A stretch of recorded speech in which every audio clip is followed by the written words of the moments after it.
জীবন সব সময় ঠিক পথ দেখায় না, অনেক সময় অন্ধকারে একা হেঁটে চলতে হয়। স্বপ্নগুলো যেখানে ভেঙে পড়ে চোখের জলে, সেখানে দাঁতে দাঁত চেপে টিকে থাকার নামই বেঁচে থাকা। কারো সাহায্য ছাড়া নিঃশব্দে লড়াই করাই আমাদের সত্যিকারের পরিচয়। আর সেই লড়াইয়ের মাঝেই গড়ে ওঠে জীবনের আসল মানে। প্রিয় শ্রোতা, জীবন গল্পের এই পর্বে এমন একটা গল্প নিয়ে এসেছি যে গল্পটা শুনে আমার নিজেরও চোখের পানি চলে আসছে। তাই গল্পটা একটু সময় নিয়ে শুনবেন আর বিষয়গুলো বোঝার চেষ্টা করবেন। আমি আশা করি এমন জীবন আর কারো না হোক। তো আমরা সরাসরি গল্পে চলে যাই। ঠিক আছে, শুরু করেন আপনি প্লিজ।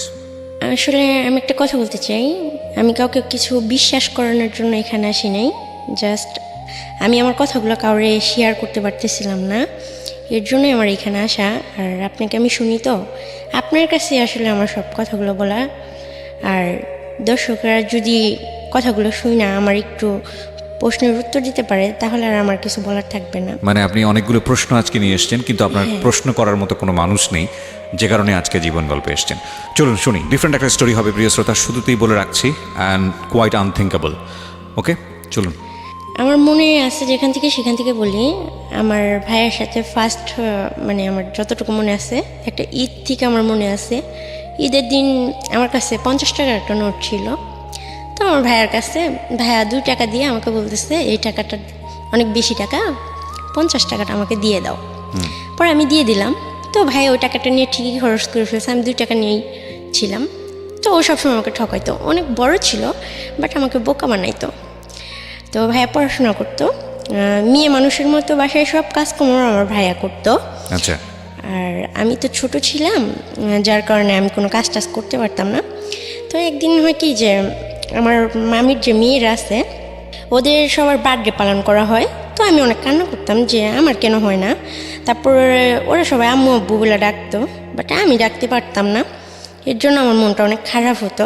তখন ভাইয়াকে বললে ভাইয়া কান্না করতো, বলতো আমি তোমার মা, আমি তোমার বাবা, আমি তোমার সব। আপনার ভাইয়ের সাথে আপনার বয়সের ডিফারেন্স কতটুকু ছিল? মানে অনেক। ভাইয়া তখন ম্যাট্রিক পরীক্ষা দেয় আর আমি তখন 5 থেকে 6 বছর বয়স হবে। ওকে, এইরকম বয়সের গ্যাপ। হ্যাঁ, ভাইয়াকে কিছু বললে যখন কান্না করতো, তো আমি ছোটোবেলা থেকে একটু অন্য মাইন্ডের মেয়ে ছিলাম, একটু অন্যরকম টাইপের ছিলাম। কারো কিছু দেখলে চাওয়া, কারো কিছু দেখলে হ্যাঁ মন চাইতো অনেক কিছু, কিন্তু আমি কাউকে বলতে পারতাম না, আর বললেও হয়তো পেতাম না। আমার ভাইয়াকে আমি একদিন শুধু বলছি যে ভাইয়া ওদের বার্থডে পালন করা হয়, আমার কেন হয় না, আমার কি জন্মদিন হয়নি? তো আমার ভাইয়া কী করলো, ওর কাছে টাকা ছিল না, লুকায়া মানে অনেকগুলো বাচ্চা পোলাপেন নিয়ে মাঠে গেছে। মাঠে যায় একটা পাখি ধরছে, ধরা ভাইয়া জবা করছে। মানে এই দিনটা আমার জীবন অনেক স্মরণীয়। ওই পাখিটা জবা করা 5 টাকাতে একটা কেক আনছে। তো মাঠের ভিতরে আমার বার্থডে পালন করছে, যার কারণে আমি জানি যে আগস্টের 22 তারিখ আমার বার্থডে। এরকম করে প্রতি বছরই মানে 2 বছর পর্যন্ত আমার জ্ঞান হওয়ার পরে আমার ভাই আমার সাথে ছিল। তারপর একদিন ভুল করে আমি মামির মানে ডাইনিং টেবিলের চেয়ারে বসি। তো আমার মামি আমাকে অনেক মারে যে ওখানে কেন বসলাম। তারপর আমার ভাইয়াও আমাকে ওখানে মারে। পরবর্তীতে ভাইয়া করে কি ছাগল নিয়ে মাঠে যায়। তখন ভাই মাঠে যায় আমাকে জড়াই ধরে অনেক কান্না করে যে আপু তোর অনেক লাগছে না, তুই রাগ করিস না, তুই বড় হ, আমি তোকে অনেক সুন্দর একটা বাড়ি করে দেবো, সেখানে অনেক চেয়ার টেবিল থাকবে, সেখানে তোকে কেউ মারবে না। আমি আর কিছু বলতাম না, আমি বুঝতাম যে কেমন যেন খারাপ লাগতো, বাট আমার কষ্ট জিনিসটা বুঝতাম না, আমার কান্নাও পাইতো না। এরকম করে ভাইয়া কোনো অন্যায় করলেই খুব মারতো আমার নানা নানি। আর মামিরা খুব বাজে বাজে কথা বলতো। দেখা যেত আমি গোসল করতে গেলে শ্যাম্পু নিয়ে নিতাম, তখন মামি অনেক বড় বড় কথা বলতো যে তোর বাবারই তো ঠিক নেই, তার মেয়ের আবার শ্যাম্পু লাগে নাকি, তো অনেক ধরনের কথা বলতো। তো এরকম করতে করতে একদিন শুক্রবারে আমার ভাইয়ের রেজাল্ট বের হয়েছে। ভাইয়া টিউশনি করতো মাঝে মাঝে, তো প্রতি সপ্তাহে অনেক বাচ্চাদের পড়াইতো। তো ওখান থেকেও দেখা যাচ্ছে আমার নানিকেই টাকা দিয়ে দিত, তারপর আমার জন্য হয়তো 2-10 টাকা হয়তো খরচ করতো এরকম। তো প্রতি বছর ঈদে মামারা জাকাত দান করতো, কুরবানি দিত, বাট আমাদের কারোর সামনে ফেস করতো না। তারা যখন ঘুরতে যাইতো আমাদের 2 ভাই বোনকে বাড়িতে রেখে বাইরে থেকে তালা মারে রেখে চলে যাইতো। সবাই মার্কেট করতো, অনেক দামি দামি পোশাক কিনতো। তো আমারও খুব ইচ্ছা করতো সেগুলো পরার জন্য। দেখা যেত মামিদের জুতোগুলো মোছার জন্য আমাকে দিত। তখন আমি কী করতাম, ছোট ছিলাম তো, পায়ে ঢুকায়া জুতোগুলো বসে থাকতাম যে আমি কবে পরতে পারবো। তো আমার ভাইয়া মাঝে মাঝে এগুলো দেখতো, আর মামিরা কেউ দেখলে তো মারতো। তো আমি কম বেশি একটু দুষ্টু ছিলাম, তো মারটার খাইতাম, তার জন্য ভাইয়াও খুব রাগ করতো। ভাইয়া রাতে অনেক কষ্ট করে পড়াশোনা করতো। তো ভাইয়ার অত বড় মানে বইগুলা আমাকে দিয়ে লেখাইতো। তো না লিখলে কী করতে মারতো, আমি বুঝতাম না, তবে আমি অনেক সুন্দর লিখতে পারি। আমার হাতের লেখা দেখলে হয়তো কেউ বিশ্বাসই করবে না যে আমি কখনো স্কুলেই যাইনি। তো আমার যখন স্কুলে যাওয়ার বয়স, তখন আমি স্কুলে যেতে পারি না, সব বাচ্চারা স্কুলে যাইতো। তো ভাইয়া বলতো যে আমি তোকে অনেক পড়াশোনা করাবো। তো ভাইয়া যখন রেজাল্ট বের হয়, হঠাৎই একদিন মানে নানি ওকে মারে পিয়ারার জন্য। তো মারার পরে সারা রাত ভাইয়ার কথা বলেনি, শুয়েছিল। তারপরের দিন সকাল 12টার দিকে আমার ভাইয়া দেখি যে ফাঁসি দিছে ঘরের ভিতরে, নানির একটা কাপড় দিয়া। তো ফাঁসি দিছে, দরজাটা বাইরে থেকে লাগানো ছিল। তো আমি খেলতেছিলাম বাচ্চাদের সাথে, তো আমাকে সবাই বলতেছে তোমার ভাইয়া মারা গেছে। তো আমি তো আর বুঝি না যে মারা গেছে এটা কি জিনিস, যে আমার ভাইয়া আর কখনো ফিরে আসবে না, আমাকে বকবেও না। আমার ভাইয়ার লাশটা নিচে নামানো হইলো। সেদিন ফার্স্ট আমি আমার বড় আন্টি দেখলাম। তো ওনার চেহারা, এখন আমি বড় হয়েছি, আমার সেম চেহারাই, বাট উনি একটু ফর্সা ছিল, আরও অনেক সুন্দরী ছিল। তো উনি অনেক কান্না করতেছিল। তারপর জানি না যে আমার ভাইয়া আসলে কীভাবে মারা গেছে, তবে আমার ভাইয়া মানে মরে যাওয়া, আত্মহত্যা করার মতো ছেলে ছিলই না, কেননা ভাইয়া তো জানতো যে ভাইয়া ছাড়া আমার আর কেউ নাই। তারপর ভাইয়া মানে পুলিশ আসলো, অনেক লোকজন হলো, আমাকে অনেক জিজ্ঞাসাবাদ করলো, বাট আমাকে কোনো কথা বলতে দেওয়া হলো না, আর আমি তো কিছু বুঝি না। তো ভাইয়াকে মাটি দিয়ে দিল পোস্টমর্টমের পরে। তো সবাই আমাকে নিয়ে আলোচনা করতে শুরু করলো যে ও তো কাজও করতে পারবে না, আর ও বড় হলে ওকে বিয়ে দেবে কে, আর এমনি তো কালো ভূতের মতো হয়েছে, আর ওর মুখ দেখাও তো পাপ, এরকম ধরনের কথা বলতো। তো আমি নানিকে জিজ্ঞেস করতেছি যে আমি তোমাকে নানি বলি কেন, আমার মা নাই কেন? পরে বলতেছে তোমার বাবা খুব খারাপ ছিল, তোমার বাবা খুবই খারাপ ছিল, তোমার মাকে খুব টর্চার করতো। তারপর কাজের মহিলাকে যখন তোমার জন্মের 2.5 মাস বয়স, তখন তোমার বাবা ওই মহিলাকে বিয়ে করে, তার কারণে তোমার মা সুইসাইড করেছে, তোমার মা নাই। তখন আমার আন্টি বলতেছে তুই যাবি তোর বাবার কাছে? তখন মামিরা অনেক রাত বিয়ে করে। তো আমি বলছি হ্যাঁ যাব। পরে কয়েক মাস রাখার পরে হঠাৎ করে আমাকে ঢাকা মিরপুর নিয়ে আসে একটা লোকের হাতে আমাকে উঠে দেয়, বলে এইটা তোমার বাবা। তো আমার বিশ্বাসই হচ্ছিল না যে লোকটা আমার বাবা। তো উনি আমাকে একটা নতুন জামা কিনে দেয়, ওই দিনকে আমার লাইফে ফার্স্ট আমাকে একটা নতুন জামা কিনে দেয়, আমাকে বেডে বসতে দেয়, তারপর আমাকে মাংস দিয়ে ভাত খেতে দেয়। তো উনি জুয়া খেলতো। তো ওনার যে ওয়াইফ মানে যে কাজের মহিলা ছিল, ওনার 2টা ছেলে বাচ্চা হয়েছে। তো উনি আমাকে বাসায় রেখে যখন বাইরে গেছে, ওনার ওয়াইফ ওনাকে মা বলতে পারবো না, আমি জানিও না যে উনি আমার মা কি না। বাচ্চারা ভিক্ষা করতেছে, ওই বাচ্চাদের সাথে আমাকেও পাঠাই দিছে, বলছে যা ওদের সাথে যা ভিক্ষা করবি যা। তখন আসলে আমি বুঝিও না যে এগুলো কি, আর আমি বাচ্চাদের সাথে হাঁটতেছি, বাট আমি কিছু বলতেছি না। তখন উনি ওই লোকটা যে বাবা বলছিল আমার, উনি আমাকে রাস্তায় যখন দেখে উনি আমাকে অনেক মারতে বাসায় আনে যে তুমি এটা কেন করলা। তখন আমি তো কিছু বলতে পারতেছি না, আমি শুধু এটা বলছি উনি আমাকে পাঠাইছে। কথা বলার পর উনি আমাকে আরও মারে। তারপরে উনি একদিন হঠাৎ করে এসে আমাকে জামা টামা পরে বলতেছে চলো তোমাকে তোমার ফুপির বাসায় রেখে আসবো। উনি খুবই রেগেছিলেন। তখন মহিলাটা থাকতো 1 নম্বর গুদারাঘাটে 7 তলা একটা ফ্ল্যাটে থাকতো, মহিলার সাথে আরও কয়েকটা বাচ্চা ছিল। তো উনি খুব সুন্দরী ছিল আর অনেক বড় লোকের ছিল। তো উনি আমাকে অনেক আদর টাদর করলো। বাবাকে বাবা বলে ডাকিনি, কিন্তু ওনাকে আমি ঠিকই আদর করছি, মানে আমাকে অনেক আদর করছি। আমি জ্বরে টরে ধরছি আর বলছি আমাকে এত কষ্ট দিলা কেন, এতদিন কেন আমাকে আনো নাই তোমাদের কাছে। পরে ফুপি বলতেছে সমস্যা নেই মা, তোমার আর কষ্ট হবে না, তুমি কি চাও বলো, আমি তোমাকে তাই দেবো। তখন আমি বললাম ফুপু আমার খুব পড়াশোনা করতে ইচ্ছা করে, বাচ্চাদের মতো স্কুলে যেতে ইচ্ছা করে। বললো আচ্ছা ঠিক আছে তোমাকে স্কুলে ভর্তি করে দেবো। তারপর আমি জানতাম না যে হয়তো ক্ষণিকের জন্য আমি এখানে আসি।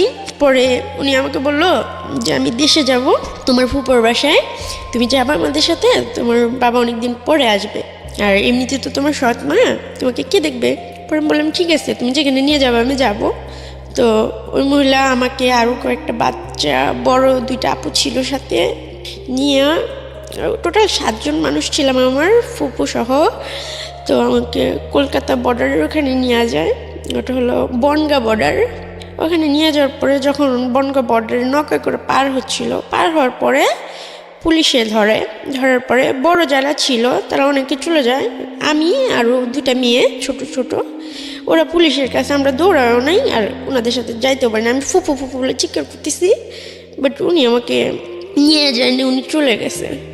উনি যাওয়ার সময় বলতেছে, দেখো আমি তোমার ফুপু না, আমাকে মাফ করে দিও মা। My goodness. পরে বলতেছে, তোমার বাবা আমার কাছ থেকে 30,000 টাকা নিছে, আমার কিছু করার নেই, এটা আমার ব্যবসা, আমাকে মাফ করে দিও। আমি মানে অত বুঝি না, আর আমি অত কষ্টও পাইনি সেই মুহূর্তে, মানে রাগও হয়নি, কিছুই হয়নি।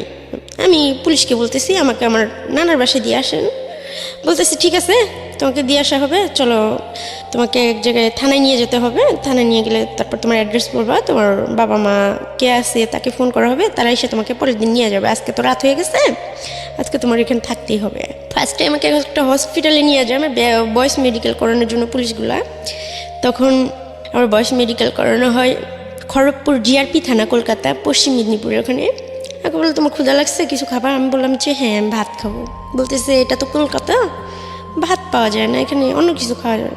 তো সেই মুহূর্তে আমাকে খিচুড়ি এনে দিল, আমি খুব আনন্দের সাথে খাইলাম।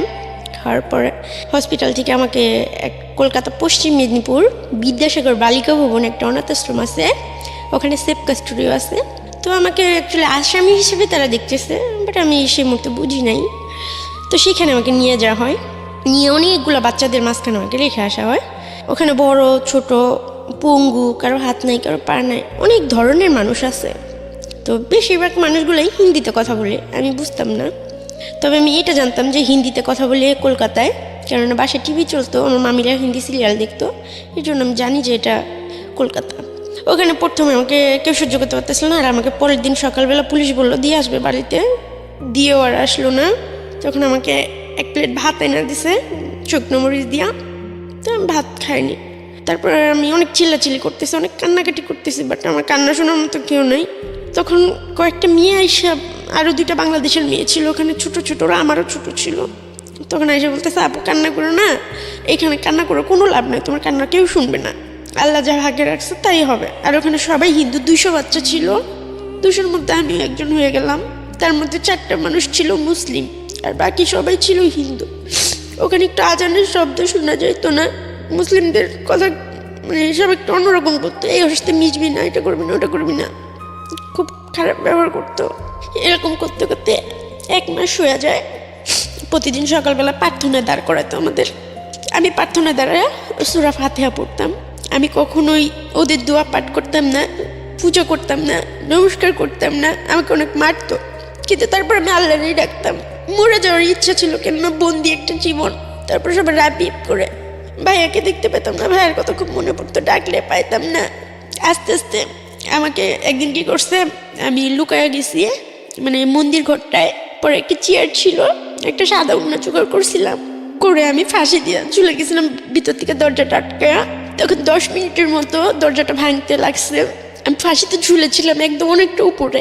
আমার জীবনটা এত নিকৃষ্ট যে একদমই অবিশ্বাস্য, যে আমি 10 মিনিটের মতো ফাঁসিতে ঝুলেছিলাম। আমার হাত পা সব অবশ হয়ে গেছিলো, আমার চোখ দিয়ে ব্লিডিং শুরু হয়ে গেছিলো, ব্লাডগুলো জমাট হয়ে গেছিলো। তো সবাই ভাবছিল আমি মারা গেছি, পোস্টমর্টমের জন্য নিয়ে যাওয়া হয়, কিন্তু তখন আমি জীবিত আছি। যখন ওখানে যাওয়ার পরে আমাকে যে মানে লাশ কাটে, সে বলতেছে যে মেয়েটা তো এখনো জীবিত আছে। তো উনি আবার আমাকে হসপিটালে পাঠায়, কিন্তু আমার চোখগুলো দেখে সবাই ভয় পায়, আর সবাই বলে এই রিক্স আমরা নিতে পারবো না, ওকে জেলখানায় দিয়ে দেন। তখন বলতেছে এতটুকু মেয়েকে তো জেলখানায় দেওয়া যাবে না। পরে খ্রিস্টান কিছু মহিলা ছিল, সাদা শাড়ি পরে, ওই মহিলাগুলো আমাকে নিয়ে যায়। ওনারা আমাকে খুব আদর করে, পুতুল কিনে দেয়, তারপরে আমার সাথে গল্প করে, আমাকে জিজ্ঞেস করে আমি এটা কেন করলাম। তো তারপর ওনাদেরকে আমি বললাম যে আমি তো বাংলাদেশের মেয়ে, আমি বাংলাদেশে ফিরে যেতে চাই, আর আমি তো ইচ্ছে করে আসিনি। আর পুলিশ তো মানুষকে সাহায্য করে, তাহলে আমাকে কেন শাস্তি দিতেছে, আমাকে কেন একটা ঘরবন্দি করে রাখতেছে? আমি কি অন্যায় করছি, আমি কি খুন করছি? তাহলে আমাকে ফাঁসির অর্ডার দিয়ে দেন, আমি জীবন চাই না। বাচ্চাদের সবাইদের খেলতে দিত, বাট আমি বাংলাদেশের মেয়ে, তাই আমাকে বাইরে ছাড়তো না। যদি আমি পালায়া যাই, পালাবো যে সেই চিন্তাধারা বা সেই শক্তি সাহস তখন আমার মধ্যে ছিল না, বা আমি কখনো ভাবতেই পারি না যে আমি পালায় কোথায় যাব, কিভাবে যাব, আমার কাছে তো টাকা নেই। এরকম করতে করতে আরও কয়েক মাস কাটা যায়। অনেক কথা বলে আমার সাথে, রাইতে ঘুমায়, বাথরুমে গেলে আমার সাথে যায়, ওইখানে মেয়েগুলোর সাথে আমার বন্ধুত্ব হয়ে যায়। তখন একটা মেয়ের আমি বলতেছি, ও নেপালি, ওর নাম হচ্ছে শ্রাবণী। আমি বলতেছি আচ্ছা কীভাবে মরা যায় রে বলতো, আমার এই জীবনটা ভালো লাগে না। ও বলতেছে দোস্ত তুই হাতের রক্তটা কেটে দিবি, দেখবি তোর অটোমেটিক মৃত্যু হয়ে যাবে। তো আমি কি করি, আমার মানে ফার্স্ট ব্লেড দিয়ে আমি হাতে কাটি, তো প্রথমে খুব আমার ভয় লাগে, ব্লেডটা হাতে নেওয়ার পর আমার পুরো শরীরটাই কাঁপে। যখন আমি আমার পিসের কথাগুলা, ব্লেডটা পান কোথায় আপনি? ওখানেই ছিল, মানে বড় মেয়েরা ইউজ করতো, Okay. বাথরুম থেকে আমি নিয়েছিলাম। আর আমার চিন্তাই ছিল যে আমি কীভাবে আত্মহত্যা করব, কীভাবে আমি নিজের জীবনটাকে শেষ করবো, আমি ভাইয়ের কাছে চলে যাব। কেন এত কষ্ট, মানে আমার আর ভালো লাগে না। ভাইয়াকে দেখতে পাইতাম না, তো ভাই আর আসতো না। তখন তো কথা আপনার বলতাম। অনেক অনেক ছোট না, 5-6 বছর বয়স বোধ হয়। হ্যাঁ, 6 বছর বয়স আমার। 6 বছর, ওকে। আমি রাতের বেলায়, অনেক রাতে, যখন রাত 12টা 1টা বাজে, তো আমি বেডের নিচে ঢুকে ফার্স্ট একটা টান দিছি, কিন্তু আমার খুব ব্যথা করতেছে, আর পারতেছি না, আমি চিৎকার করতেছি, কান্না করতেছি। তারপর কি করছি, আমার পিছনের যে কথাগুলো আমি মনে করতেছি, তো সব কিছু মনে যখন আমি করতেছি, তখন আমি হাতের রক কাটার জন্য আমি ইচ্ছা মতো আমার হাতটা কাটি। কাটতে কাটতে একটা পর্যায়ে আমার হাতের রকটাই কাটা যায়। কাটা যাওয়ার পরে আমি কাগজে লিখি, ওখানে বাচ্চারা পড়াশোনা করতো, যে আমার মৃত্যুর জন্য কেউ দায়ী না, আমাকে সবাই মাফ করে দিবেন, আমার এরকম বন্দি জীবন ভালো লাগে না, আমি পড়াশোনা করতে চাই, কিন্তু আমাকে কেউ আদরও করে না, কেউ ভালোবাসে না, এর জন্য আমি আমার জীবনটা চাই না, আর আমার কেউ নাই, আমার একার জীবন চাই না। তো আমি এটা কাগজে লিখা, আমি ছোটোবেলা থেকেই, মানে ভাইয়া পড়তো, তো ভাইয়া আমাকে পড়াইতো, ওই আমার ভাইয়া আমাকে যতটুকু শিক্ষা দিছে অতটুকুই, এর বাইরে আমি কখনো স্কুলে যেতে পারিনি, যাওয়ার সুযোগ পাইনি। এভাবে আমার সারা রাত হাতে রক্ত ঝরে। পরে সকালবেলা হলো আমাকে হসপিটালে নেওয়া হয়, তো আমি খুবই ছোট ছিলাম, তখন মিডিয়া ফ্লাস হয়, যখন সাংবাদিক আসে আমার সামনে যে আমি কেন এগুলো করছি, বা এর আগেও আমি সুইসাইড করতে চাইছি কেন, তখন আমি সাংবাদিককে বললাম যে আমি জজের কাছে যাইতে চাই, আমি কোর্টে যাইতে চাই, আমি জজকে কিছু কথা বলতে চাই, সে যদি আমার কথাগুলো বলে আমাকে আমার চাওয়াগুলো পূরণ করতে পারে, তাহলে আমি এই ধরনের কিছু করব না। তখন জজের সামনে যে আমাকে দাঁড় করে নাও, তো আমাকে কাঠগড়ায় নিয়ে উঠাইলো না, আমাকে নিচে দাঁড় করায় দিল। তখন আমি জজকে বললাম যে জজ সাহেব, আপনি কি জীবনে কখনো ভুল করছেন, বা আপনি বুকে হাত দিয়ে বলেন তো আপনি কখনো ভুল করেন নাই। তখন জজ সাহেব বললো, না মা, আমরা সবাই ভুল করছি, প্রত্যেকটা মানুষের জীবন মানেই ভুল। তখন আমি বললাম, তাহলে আমি কি ভুল করছি? তখন 1 বছর মতো হয়ে গেছে, 1-2 বছরের মতো হয়ে গেছে কলকাতায়। আচ্ছা। তো 2 বছরের পরে যখন আমি হাত কাটি, তারপর যখন ওখানে যাই, তো জজ সাহেব বললো, এখন তুমি কী চাও, তুমি বাংলাদেশে যাই কী করবা, কে আছে তোমার, আমি তো শুনছি তোমার কেউ নাই। তো আমি বলছি, এখানে কে আছে আমার, এখানে তো আমার কেউ নেই, এখানে আমি আজান শুনতে পাই না, এখানে সবাই অন্যরকম, খাবার দাবার সব কিছুই আমার অনেক কষ্ট হয়, আর সব বাচ্চারা পড়াশোনা করতে যায়, স্কুলে যায়, ওখানে বড় একটা স্কুল ছিল, মানে আমাদের অনাথ আশ্রম, ওইটা কলকাতায় সবচেয়ে বড় অনাথ আশ্রম। নাম মনে আছে? হ্যাঁ, কলকাতা পশ্চিম মেদিনীপুর বিদ্যাসাগর বালিকা ভবন, আর স্কুলের নাম হচ্ছে বিদ্যাসাগর হাই স্কুল। ওকে। তো ওটা সবাই চিনে, অনেক বড় স্কুল। তো আমি বলতেছি, আমারও পড়াশোনা করে ইচ্ছা করে, আমাকে যে এখানে আপনি আটকে রাখছেন, আমি তো কোনো অপরাধ করে আসিনি, আমি তো ছোটো মানুষ, তাহলে যদিও আমার ভুল হয়ে থাকে যে আমি বাংলাদেশের মানুষ, এটা যদি আমার ভুল হয়ে থাকে, আজ থেকে 10 বছর পরে আপনি আমাকে সাজা দিয়ে যখন ছাড়া দিবেন, তখন আমি কার কাছে যাব, কি করব, আমি পড়াশোনা ছাড়া পথ চলবো কী করে, বা আমার দায়িত্ব নেবে কে, বা 10 বছর পরে আমি কার কাছে যাব, কার কাছে যাবে বলবো যে আমাকে একটু জায়গা দাও, তখন আপনি কি আমার দায়িত্বটা নেবেন? তো জজ সাহেব বললো, দেখো, তুমি এখানে থাকতে থাকতে হাতের কাজটা শিখো, তুমি যদি স্কুলে পড়তে চাও আমি তোমাকে স্কুলে পড়াবো, তোমাকে বিয়ে দিয়ে দেবো, তুমি হিন্দু ধর্ম গ্রহণ করে নাও, তোমাকে ভালো একটা ছেলে দেখে আমরা বিয়ে দিয়ে দিব, বাংলাদেশে তোমার ফিরে যাওয়ার দরকার নাই, আর তোমাকে যেভাবে ধরা হয়েছে বাংলাদেশে যাই তুমি কী করবো, আবার সে কষ্ট পাবো, আবার কেউ বিক্রি করে দেবো। তুমি বলছি, সেটা যাই হোক, আমি দেশে যাই মাটি কেটে খাবো, বাসায় কাজ করে খাবো, কিন্তু আমি আমার দেশে ফিরে যেতে চাই। আসলে আমার মনে রাগ ছিল, যে লোকটা আমাকে ওইখানে পাঠাইছে, ওই লোকটাকে খুন করার জন্য আমার বাংলাদেশে ফেরার নেশা ছিল, যে আমি এখানে আসবো একদিনের জন্য হলেও, এসে ওনাকে খুন করবো, তারপর পুলিশ আমাকে যা শাস্তি দেবে আমি মাথা পেতে নেবো। এবং সে লোকটা হচ্ছে আপনার বাবা? হ্যাঁ, আমি আসলে জানি না উনি আমার বাবা কিনা, যেটা সত্যি কথা। জজ বললো, ঠিক আছে, আজকে থেকে তোমাকে পড়তে দেওয়া হবে। তো আমি খুব খুশি হইলাম, আমাকে স্কুলে নিয়ে যাওয়া হলো, তবে পুলিশ গার্ড দিয়ে, 2টা পুলিশ আমার সাথে থাকতো সবসময়, কারণ আপনি যে কোনো মুহূর্তে সুইসাইড করতে পারেন বা পালিয়ে যেতে পারেন। হ্যাঁ, আমি বাংলাদেশের মেয়ে, এই জন্য। এখন বাচ্চাদের প্রতিদিন মাঠে ছাড়া হইতো, প্রায় 200 বাচ্চা। তো আমি যেদিন স্কুলে গেছি সেদিন থেকে বাচ্চাদের মানে খেলতে যাওয়া বন্ধ, যে তোমরা খেলতে যাও, রিপাও খেলতে যাবে। তো এখন আমি একটা মানুষ, মানে সে জায়গায় 200 মানুষ। তো আমি ওদের দিকে তাকায় দেখি সব বাচ্চার মন খারাপ।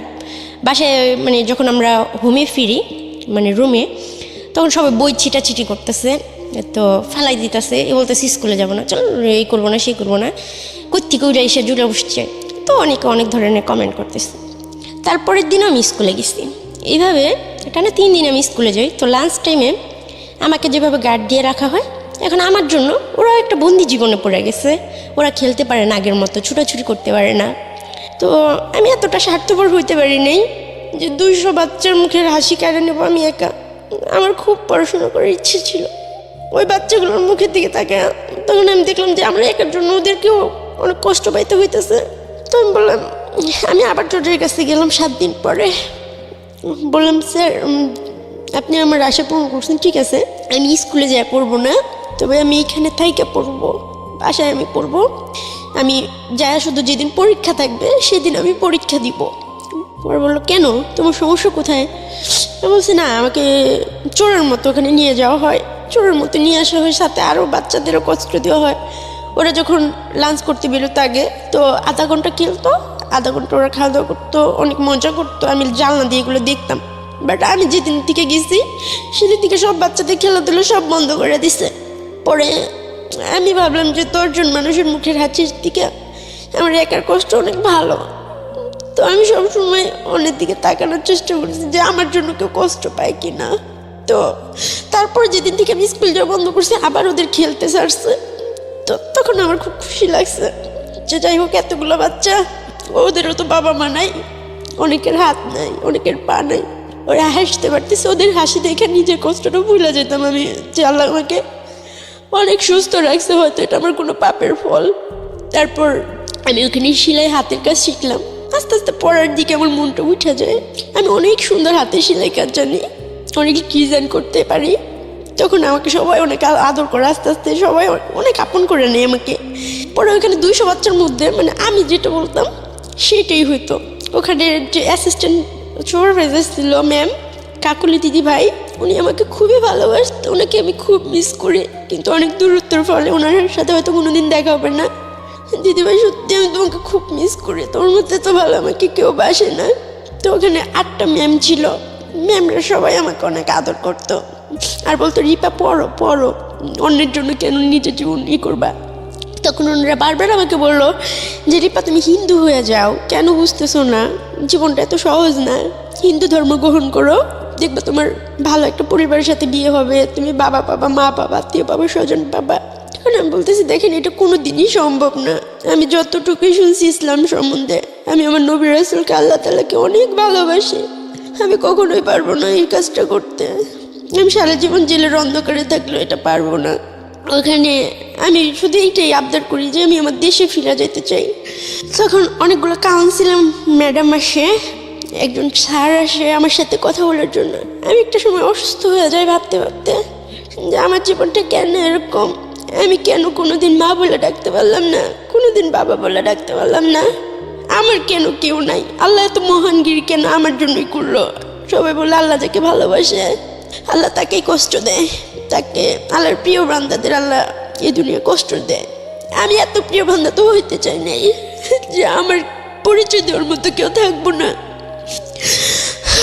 তারপর নবী রাসূলের কথা স্মরণ করে যখনই আমার কষ্ট হতো, ভাই আমাকে সবসময় একটা কথা বলতো যে আমরা শেষ নবীর উম্মত হইতে পারছি, আমরা অনেক ভাগ্যবান রে আপু, আমাদের জীবনে আর কিছু চাই না।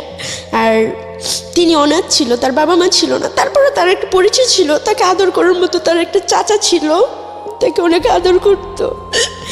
কিন্তু আমি এমন একটা মেয়ে, এত নিকৃষ্ট একটা মেয়ে যে আমাকে কেউ কোনোদিন একবার আদর করেনি। বাইরে মানুষ ঘুরতে যায়, কিন্তু ওইখানে কলকাতায় সবাই পিকনিকে যেত, কিন্তু আমাকে বাসায় বন্দি করে রেখে যেত একটা রুমে।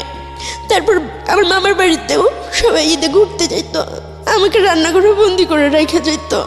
আমি কোনোদিন বাইরে যেয়ে ঘুরতে পারিনি। আমি কালো দেখে কেউ আমাকে ঘুরতে দিত না, পরিচয় দিত না, কেউ আমার সাথে বন্ধুত্ব করতো না। তারপর আমার কাছে কাউন্সিলর ম্যাডামরা আসে, তো মানসিকভাবে খুবই অসুস্থ হয়ে যায়, অনেক প্রশ্ন আমার মনের ভিতর। তো আমার সাথে কথা এইভাবে কেউ বলে না, কেউ শুনে না, সময় যায় দিন যায়, আমার কথা বলার মতো কেউ নাই। তখন কাউন্সিলর ম্যাডাম আমাকে বলে, তখন আমি ম্যাডামকে বলি যে সবার বাবা মা সবার জন্য কত কিছু করে, আমি এতটাই বিচ্ছিরি দেখতে যে আমার বাবা মারা আমাকে দেখে একটু মায়া হলো না ম্যাম। তো আমাকে বলেন, তো আমি কি পাপ করছিলাম এতটুকু বয়সে যে আমার 2.5 মাস বয়সে আমার বাবা একটা কাজের মহিলাকে বিয়ে করছে, তার জন্য সবাই আমাকেই কেন দায়ী করলো। তারপর আমার ভাইয়াটা খুন হয়েছে বা মারাই গেছে, সেটার জন্য আবার আমি কেন দায়ী ম্যাম? মানে মানুষ পাপ করার তো একটা বয়স লাগে। তো ওই বয়সে আমি আল্লাহর কাছে এমন কি পাপ করছিলাম যে পাপের জন্য আল্লাহ আমাকে এরকম ধরনের, মানে এটাকে আমার দিকে মনে হয় যে আমার জন্য একটা শাস্তি, নয়তো কি আমি জানি না আপনাদের দৃষ্টিতে কি, আমার জন্য মনে হয় যে একটা শাস্তি। তো ম্যাম আমাকে ওই দিনকে বুঝায় বললো, দেখো সব বাবা মা সন্তানের জন্য করে, তাই না রিপা? তো তুমি মনে করো দুনিয়ায় প্রথম সন্তান, যে বাবা মার জন্য তুমি কিছু করতে পারতেছো, তোমার বাবা মা তোমাকে ছাড়া ভালো আছে, এতে কি তুমি খুশি না? কয়টা বাবা মা মানে ছেলে মেয়েদের কাছ থেকে সুখ পায়? সব বাবা মারা ছেলে মেয়েদের জন্য করে দেয়। তুমি মনে করো তোমার সুখের জন্য তারা তোমাকে অস্বীকার করে, তাদের নতুন লাইফ নিয়ে তারা অনেক সুখে আছে। তুমি মনে করো যে তোমার বাবা মাকে তুমি কিছু দিতে পারছো, তো তাদের উপর রাগ অভিমানটা ছেড়ে দিয়ে মানে তাদেরকে অভিশাপ দিও না। তুমি মনে করো তোমার বাবা মাকে অনেক কিছু দিছো, তুমি যেটা তোমাকে দেওয়ার কথা ছিল, মার যেটা করার উচিত ছিল, সেটা তুমি মনে করো তোমার মা তোমার মেয়ে, সেটা মনে করো তুমি কষ্ট পাও না। যদি আমার মার জন্য আমি এরকম কিছু করার সুযোগ পাইতাম রিপা, আমি কখনো ছাড়তাম না। তো তখন আমার খুব ভালো লাগছে ম্যাডামের কথা শুনে, এতদিন পরে যে আমার মনে একটা রাগ ছিল, ঘৃণা ছিল। তখন আমি বলছি হ্যাঁ, শুধু পেতেই হবে তার তো কোনো মানে নাই, কারোর জন্য কিছু করতে পারলে। কিন্তু আপনি তো একটা জিনিস জানেন রিপা, যে আপনার মা ততদিনে মারা গেছেন, আপনাকে তো তাই বলা হয়েছে। হ্যাঁ হ্যাঁ হ্যাঁ। তো যে মা মারা গেছে তার প্রতি এত অভিযোগ আপনার কেন ছিল? উনি তো মারাই গেছেন। না, উনি তো সুইসাইড করছিল, এটা আমি জানতাম। সুইসাইড করেছিল? হ্যাঁ। কি কারণে সুইসাইড করেছিল? বাবা ওই যে কাজের মহিলাকে বিয়ে করছিল। আচ্ছা, এই কারণে সে সুইসাইড করে হ্যাঁ। আপনাদেরকে রেখে, আপনার দুজনকে রেখে? ওকে। মানে এটা ম্যাডাম আর কি আমাকে বোঝাচ্ছে যে বাবা মা এরকম দিতে পারে বা এরকম দেয়। তুমি মনে করো যে তুমি সন্তান হয়ে বাবা মাকে কিছু দিছো, বা তোমার বাবা তোমার সাথে যেটা করছে একদমই ঠিক করে নাই, তারপরে তোমার সন্তান হিসাবে তাকে ক্ষমার দৃষ্টিতে দেখা উচিত। আজকে এই অনুষ্ঠানটা শেষ পর্যন্ত মায়েরা শুনবেন, এবং যেসব মেয়ে বা যেসব ছেলে জীবনে সুইসাইড করা, ছেলেদের বিষয়টা আসলে এখানে ও কীভাবে আসবে আমি জানি না, তবে যেসব মারা সুইসাইড করার মতো জায়গায় চলে যান সন্তান রাখার পরে, তাদের আজকের এই এপিসোডটা শোনা উচিত। এতক্ষণ পর্যন্ত এফোর ওফর হয়ে গিয়েছে অনেকেরই, ইভেন আমি বহুবার চোখের জল মুছেছি আমার। আমি শেষ পর্যন্ত সবাইকে বলবো যে ধৈর্য ধরে আজকের এই জীবন গল্পটা আপনারা শুনবেন আশা করি। রিপা বলুন প্লিজ। তারপর আমি খুশি হই ম্যাডামের কথা শুনে। এতদিন পরে আমার মনে একটু হালকা লাগে যে ঠিক আছে ফাইন, এতদিন একটা রাগ ছিল যে বাবাকে অনেক কিছু করব, উনি যদি আমার বাবা হয়ে থাকে ওনাকে আমি মেরে ফেলবো। আমি যেভাবে হোক বাংলাদেশে এসে, আমি তো ওনার বাসা চিনি, ওনার জায়গা চিনি, ওনাকে এসে আমি যেভাবে হোক খুন করে ফেলবো, তারপর আমার যা হবে। তো এরকম করতে করতে অনেকগুলো বছর কাটা যায়, আমার আর পড়াশোনা হয় না। মাঝে মাঝে আমি বইগুলো পড়তাম, এরকম পড়তে পড়তে ক্লাস 5-এর বই পর্যন্ত আমি বাসায় মানে ওই হোমে আইনা পড়তাম। তো ম্যাডামরা আমাকে পড়াইতো। তো আমার পড়ার দিকে মন ছিল না একটা সময়, যে সবাই স্কুলে যেয়ে পড়ে আমি যাইতে পারি না, বা এরকমভাবে আর আসলে হয় না, সবাই মজা করে বা আমি সেই জিনিসটা পাই না। পরে আমি হাতে সেলাই কাজটা শিখে আমি শাড়ি এমব্রয়ডারি করে দিই, অনেক ধরনের সেলাই কাজ করি আমি। তো আমাকে দিয়ে ম্যামরা সেলাই কাজ টাজ করে, পরে ম্যাডামরা বাসা থেকে খাবার আনে, আমাকে ভালো ভালো খাবার খাওয়াইতো। আর সবাই আমাকে এটাই বুঝাইতো, রিপা হিন্দু ধর্ম গ্রহণ করো না, তোমাকে বিয়ে দিয়ে দিব, তোমার আর কোনো কষ্ট থাকবে না। কিন্তু আমি কখনোই রাজি ছিলাম না, যেভাবে হোক আমি আমার বাংলাদেশে ফিরে আসতে চাইতেছিলাম। তো এরকম করতে করতে 2014 সাল পর্যন্ত আমি ওখানে থাকি। 2015 সালের ডিসেম্বর মাসের 19 তারিখ পর্যন্ত আমি কলকাতায় ছিলাম। তো হঠাৎ একদিন ম্যাম আমাকে ডাকে বলতেছে, রিপা তোমার 2015 সাল পর্যন্ত? হ্যাঁ ওকে। 15 সালের ডিসেম্বর মাসের 19 তারিখ পর্যন্ত আমি, মানে 4 বছর আগের ঘটনা এটা প্রিয় শ্রোতা। ও বাংলাদেশে, তার মানে হিসাব যদি করি আমরা, মাত্র 4 বছর আগে ব্যাক করেছে, এবং ওর বয়স যদি 22-23 হয়ে থাকে তাহলে আপনি একটু হিসাব করে নেবেন যে 6 বছরে হলো ও পাচার হয়ে যায়, এবং ওর বাবা ওকে বিক্রি করে দেয় ওর কথা অনুসারে 30,000 টাকা দিয়ে, এবং সেই হিসেবে ওর হোমে থাকার বয়স কম করে হলেও 12 থেকে 13 বছর, হিসাবে তো সেরকমই বলে। হ্যাঁ, এবং এই 12 থেকে 13 বছর হচ্ছে ওর হোম জীবনের গল্প, এটা সবচেয়ে ইম্পর্টেন্ট গল্প। হ্যাঁ বলেন। তারপর ওখান থেকে আমাকে বলা হয় যে রিপা তোমাকে বাংলাদেশে যাওয়ার অর্ডার আসছে, আমার সাথে আরও 4টা মেয়ে আসতে পারে বাংলাদেশে। কিভাবে এটা হঠাৎ করে আপনি এটা পেলেন? মানে ওই যে আমি যে বারবার সুইসাইড করতে চাইতাম, ও, আর মানে এরপর মিডিয়া আপনি বেশ কয়েকবার ট্রাই করছেন সুইসাইড করার জন্য? 2বার ট্রাই করছি। একবার আমি ফাঁসি দিছি, একবার আমার হাতে রক কেটে ফেলছি। ওই যে দুটো গল্প বললেন ওটাই? তারপর? তো তারপর আমি না খেয়ে থাকতাম মাঝে মাঝে, অনেক জিদ করতাম যে আমাকে সবাই মারো, আমাকে মেরে ফেলো, অনেক ঝগড়াঝাটি করতাম। তো সবাই একটা পর্যায়ে আমাকে অনেক ভালোবাসা দিয়ে মানে ভরায় রাখতো। আর যখন আমি প্রথম যাই তখন সবাই খুব দূর দূর করতো, এই শহরে এখানে আসবা না, এখানে আসা নিষেধ, এটা ম্যাডামের রুম আসবা না, এই সেই টিভি রুমে আসবে না, এই ওই মুসলিম, ওর সাথে কথা বলিস না, এরকম ধরনের কথা বলতো। তো যখন আমি হাতে কাজ শিখি, তারপরে আমি সবার সাথে গল্প করি, সবার সাথে কথা বলি, সবাই আমাকে অনেক আদর করে নিজের সন্তানের মতো। 8 জন স্টাফ ছিল, 8 জনের মধ্যে 8 জনই আমাকে ভালোবাসতো। আর আমি পুতুল নিয়ে খেলতাম, তো দিদি ভাইরা আমাকে পুতুল আয়না দিত, আমাকে একটা ডায়েরি এনে দিছিল। দিদি ভাইয়ের কথা আমি কোনোদিন ভুলবো না, দিদি ভাই আমাকে অনেক আদর করতো। আমার কাকলি দিদি ভাই আর কয়েকটা ফ্রেন্ড ছিল। আমার একটা দিদি ছিল, মানে ওখানে দিদি মানে বড় আপুকে বলা হতো। তো সবাই অনেক আদর করতো। পরে আমি বারবার জজের কাছে যাওয়ার চেষ্টা করি, ওখানে মাঝে মাঝে সাংবাদিক আসতো বাচ্চাদের জিজ্ঞাসাবাদ করার জন্য, তাদের খাওয়া দাওয়া কেমন হচ্ছে, তাদের রান্না কেমন হয়, এই সেই অনেক কিছু বলতো। তো আমাদের হোমের রান্না অনেক বাজে হইতো, তো কেউ কিছু বলার সাহস পেত না, কেননা মারবে, হয়তো হোম থেকে বের করে দিবে। কিন্তু আমার তো মৃত্যুর ভয় ছিল না, যার কারণে আমি সবার উপরে যেয়ে সবসময় তর্ক করতাম। একদিনকে সাংবাদিকদের আমি বলতেছি যে আপনারা আমাদের সাথে বসে এক বেলা যদি ভাত খান তাহলে আমাদের আর কিছু বলার থাকবে না। তখন বললো, কেন এই কথা কেন বললা? আমি কই, হ্যাঁ এখানে খুবই ভালো খাবার দেওয়া হয় তো সেই জন্য। তখন ওনারা রাজি হলো। তো খাবারগুলো যখন আমি বলছি হঠাৎ করেই মানে এটা হবে, আপনারা বলে কই আসবেন ভালো করে রান্না হবে বা খারাপ করে রান্না হবে আপনাদের জন্য, এটা তো হবে না, আমাদের সাথে বসে খেতে হবে। তো আমার কথাটা ওখানে স্মরণীয় হয়ে গেছে, পুরো কলকাতার মানুষই বোধহয় আমার নামটা চেনা হয়ে গেছে যে রিপা নামের কোনো একটা মেয়ে এই অনাথ আশ্রমে ছিল। ওই মিডিয়ার লোকজন আসে আমাদের খাবারগুলো দেখে, তারা কেউ খাইতে পারে না। তারপরে ওখানে ক্যামেরা লাগানোর ব্যবস্থা হয় ভিতরে হল রুমে, ডাইনিং রুমে। তারপর রান্নার জন্য ওখানে বাচ্চারা রান্না করতাম আমরা সবাই মিলে, 200 মেয়ের রান্না, 7 জন করে রান্না করতাম, ফ্লোর মুছতাম, তারপরে অনেক কিছু করতাম। তো তারপর বা হয়তো অনেক কিছু মেপে টেপে দেওয়া হতো বা খাবারটা অনেক বাজে হতো। পরে ওই ক্যামেরা লাগানোর ব্যবস্থা হলো, রান্নার জন্য কুক দেওয়া হলো। সেটা কিন্তু আমি বলবো না আমার জন্য, বাট আমি চেষ্টা করছি, কেননা আমার মায়ের খাওয়ারও ভয় ছিল না, মৃত্যুরও ভয় ছিল না, বা আমাকে বের করে দিবে, আমি তো চাই আমাকে বের করে দিবে, যার কারণে এই কথাগুলো বলার সাহস আমি পাইতাম। তারপর আস্তে আস্তে আমাদের ওখানে সব কিছু ভালো পরিবেশ হয়ে যায়, আর আমার সাথেও সবার সাথে ভালো একটা বন্ডিং হয়ে যায়। আর বাচ্চারাও আস্তে আস্তে আমাকে অনেক ভালোবাসতে শুরু করে। একটা সময় ওরা আমাকে ভালোবাসতো না, তো মিশতো না কেউ আমার সাথে। তারপরে বাইরে খেলতে যাওয়ার বিষয়টা, বাইরে ঘুরতে যাওয়ার বিষয়টা, সব কিছু আমি মিডিয়ার সামনে সবসময় ফেস করতাম, যেটা ইচ্ছা করতো। টিভি দেখতে দিতেও 1 ঘন্টা প্রতি সপ্তাহে একদিন। তখন আমি যখন লোকজন আসতো বাইরে থেকে, তো আমি সবসময় আগে কথা বলতাম যে এরকম জেলখানার মতো জীবন আমাদের কেন দেওয়া হয়েছে, আমরা কি আসামি, আমরা কি খুন করে আসছি, সে বলতাম। তো বলতো যে কি সমস্যা, আমাকে বারবার মানে কয়েকবার না হলেও 8-10 বার কোর্টে নিয়ে যাওয়া হয়েছে আমার ইচ্ছাগুলো শোনার জন্য, বা আমি সুইসাইড করতে চাই। ওখানে বাচ্চাদের অনেক মূল্যায়ন করা হয়, একটা বাচ্চা যদি মারা যায় তাহলে কর্তৃপক্ষ দায়ী। তারপরে আর ওই হোমটা সত্যি যারা জানেন, যারা শুনছেন, তারা বুঝতে পারবেন যে ওই হোমটা আসলে কীরকম।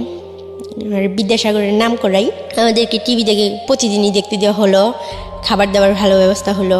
এরকম করতে করতে দেখতেছে যে ম্যামরা দেখতেছে যে রিপা যা শুরু করছে, মানে পুরো হোমটাকে আমি চেঞ্জ করে দিয়েছিলাম। সেটা শুধু আমার মৃত্যুর ভয় ছিল না, মায়ের খাওয়ার ভয় ছিল না, সেই জন্য আমি পারছিলাম। তো আমার জন্য একটা সময় বাচ্চারা অনেক স্বাধীনতা পাইছে, ওরা নাচের প্রোগ্রাম করতে এই করতো সে করতো, কিন্তু আমি যাইতে পারতাম না ওদের সাথে। তারপর ওরা খুশি হয়ে যখন ফিরে আসতো, সবাই আমার জন্য অনেক গিফট নিয়ে আসতো, আমাকে সবাই খুব ভালোবাসতো, দিদি ভাইরাও খুব ভালোবাসতো। তারপর আস্তে আস্তে হোমের পরিবেশটা চেঞ্জ হয়। আর আমার এসব জন্য থাকতে থাকতে হঠাৎ আমার মন মেজাজ খারাপ হয়ে যেত। যতই ভালো থাকি না কেন, যতই টিভি দেখি না কেন, যাই করি না কেন, আমার বাংলাদেশে আসার জন্য খুব মন খারাপ হতো, মন চাইতো যে আমি মরে যাই। আমি আবারও ট্রাই করছি যে আমি খাওয়া দাওয়া ছেড়ে দিচ্ছি, যে আমি যেভাবে হোক আমি বাংলাদেশে যাব। আর 2014 সালে যদি আমি বাংলাদেশে না যেতে পারি, আমি যেভাবেই হোক মারা যাব। ছাদে ওঠার মতো কোনো চান্স ছিল না, ওটা ছিল 3 তলা, যে আমি ছাদে থেকে লাফ দেবো, আমার এরকম চিন্তা ছিল। বা কীভাবে মরা যায়, আমি কীভাবে মরবো, তো অনেক নিজে অনেক কষ্ট দিতাম। তো এরকম করতে করতে নতুন ম্যাম আসলো, সে বললো যে না, ওকে 18 হয়ে গেছে, 18 হইলে ওকে জেলে পাঠাই দেওয়া হবে, ও অনেক মানসিকভাবে মানে সুস্থ না। তখন আমি বললাম ঠিক আছে আমাকে জেলে দিয়ে দেন, এমনভাবে একটা মামলা দিয়ে দেন যাতে আমাকে ফাঁসির অর্ডার দিয়ে দেয়, কারণ আমি চাই না এই পৃথিবীতে আর থাকতে, এত সুন্দর আল্লাহর দুনিয়া আমি থাকতে আর চাই না। তখন ম্যাম বলতেছে জেলখানা খুবই খারাপ, সেখানে তোমার সাথে কী করা হবে তুমি কি জানো? জানো না। সেখানে কয়েদিরা তোমার সাথে শারীরিক সম্পর্ক করবে, এই করবে সেই করবে, মারবে, অনেক কষ্ট দিবে, এইটা তো ভালো জায়গা, ভালো লাগে না তোমার, তাই না? আর নাহলে তোমাকে বৃদ্ধাশ্রমে পাঠাই দেওয়া হবে, এরকম ধরনের কথা আমাকে বলে যে তোমার বয়স 18 হয়ে গেছে, এখানে তো আর রাখা যাবে না, তোমাকে বৃদ্ধাশ্রমে পাঠাই দেওয়া হবে। আমি বলতেছি এই সমস্যা নেই, আমি যদি বাংলাদেশে এই হোম থেকে না যেতে পারি আমার লাস্টটাই যাবে, সেটা যেভাবেই হোক।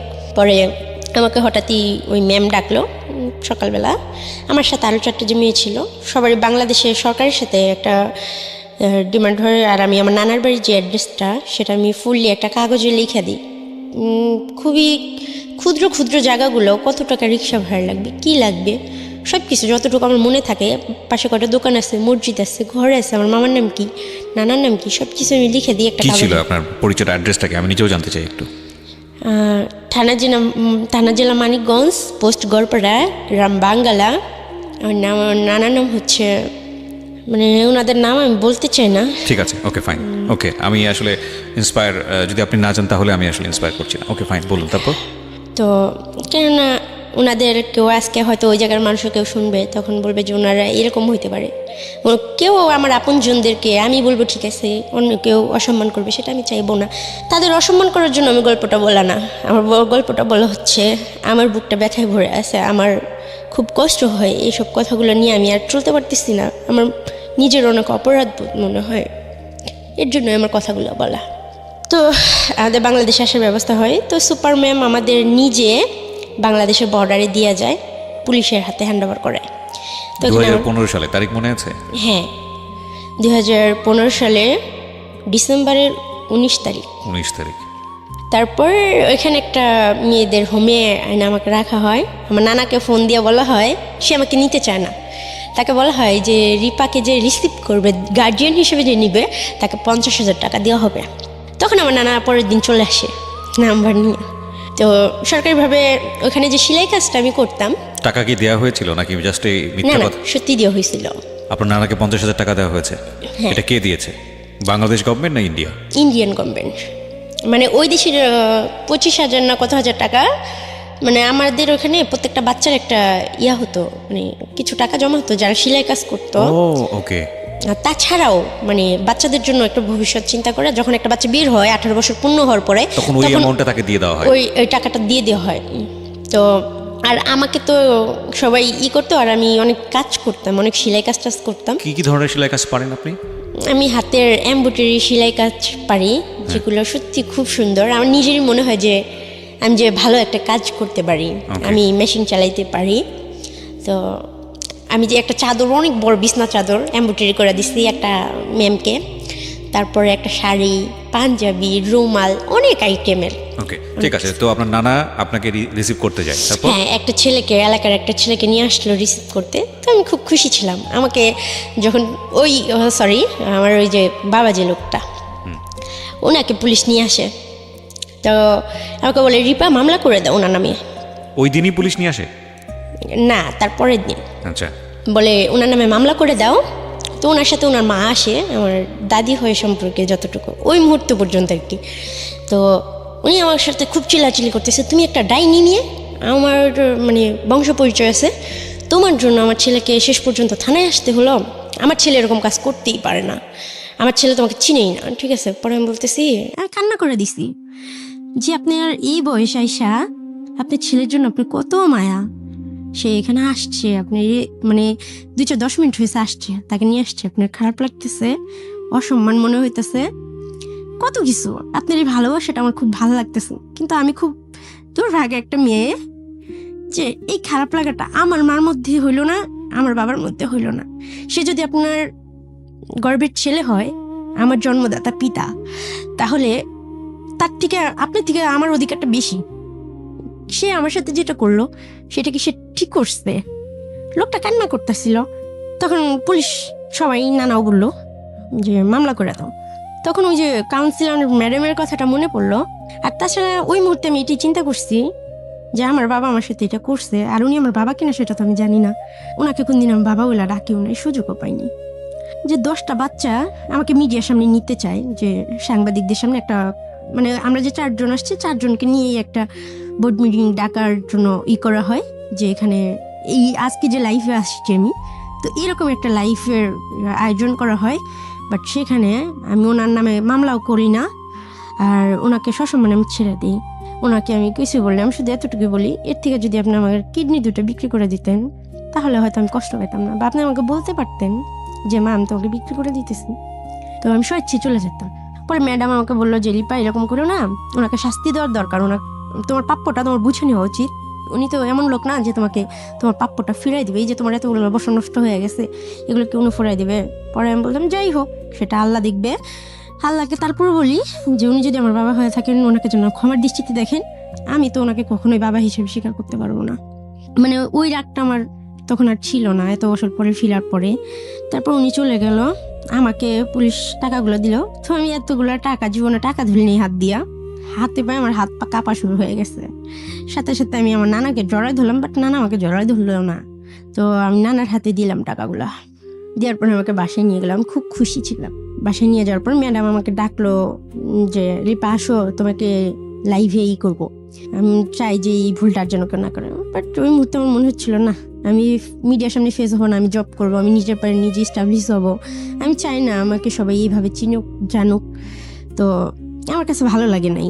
তাছাড়া আমার মনে হয়েছে যে যদি 10টা বাচ্চা শুনে যে একটা 6 বছরের বাচ্চাকে বাবা জোয়ার টেবিলে বিক্রি করে দিতে পারে, তাদের বাবারা যদি নেশা করে তখন ওই বাচ্চাদের ভিতরে একটা আতঙ্ক হবে যে আমার বাবা তো এরকম করতে পারে, করবে না, তারপরে এটা নিয়ে 1 মিনিটের জন্য যদি ভাবে সেটাই হবে আমার জন্য খারাপ লাগা। তো সেই জন্যই আমি আমার বাবাকে কারোর সামনে ফেস করলাম না, আর আমি আসলে জানি না জুনি আমার বাবাকে না। তারপর আমি বাড়িতে গেলাম, পরের দিনই ওখানে মানিকগঞ্জে তালাসীমা অ্যাপার্টমেন্ট একটা লিমিটেড একটা গার্মেন্টস ফ্যাক্টরি আছে, ওইখানে আমি ঢুকলাম। তারপরের দিন আমার নানাকে বললাম যেভাবে কাগজপত্র 2,000 টাকা আমি খরচ করি, ওখান থেকে কাগজপত্র এনে আমাকে যেন ওই গার্মেন্টসে ঢুকাই দেওয়ার ব্যবস্থা করা হয়। আমার বেতন ধরলো 6,200 টাকা হেল্পার। তো আমি অনলি 7 দিন ওখানে কাজ করি। একটা মেয়ের সাথে আমার খুব ভালো রিলেশন হয়, মেয়েটা খুব সুন্দর ছিল, মেয়েটার নাম ছিল শারমিন। মেয়েটা ওখানে অপারেটর ছিল, ওর হেল্পার ছিলাম আমি। ও আমাকে কাজ শিখাইতো, প্রতিদিন লাঞ্চ টাইমে মেশিনগুলো ওপেন থাকতো, তো আমি খুবই আগ্রহ নিয়ে 10 থেকে 15 দিনের ভিতরে আমি বাটিক মেশিনের অপারেটর হই। তারপরের মাসে আমার স্যালারি বাইরে যায়, 1 মাসের মতো আমি ওখানে জব করি। তারপরের মাসে হয় মানে মাসের অর্ধেক, তখন আমার বড় আন্টি আবার আসে আমার মামার বাড়িতে।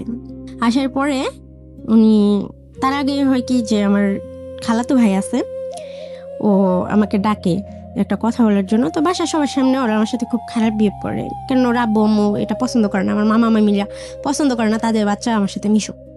বাট ও আমার সাথে বাইরে দেখা করে ফোন করে, পরে বলে যে আপু তোমাকে আমাকে একটু কথা বলার আছে, তুমি তো জানো তোমার মা মারা গেছে, কিন্তু তোমার মা না মারা যায়নি, আমাদের বড় আন্টি আছে না উনি তোমার মা হয়, তুমি যখন হারাই গেছিলা খোঁজ খবর ছিল না, তখন উনি অনেক কান্না করছে। উনি বলছে যে আমার ছেলেটাও মরে গেল অকালে, আমার মেয়েটাও এইভাবে হারাই গেল তোমাদের জন্য, আমার মেয়েটাকে দেখে রাখতে পারলা না, এইভাবে কান্না করছে।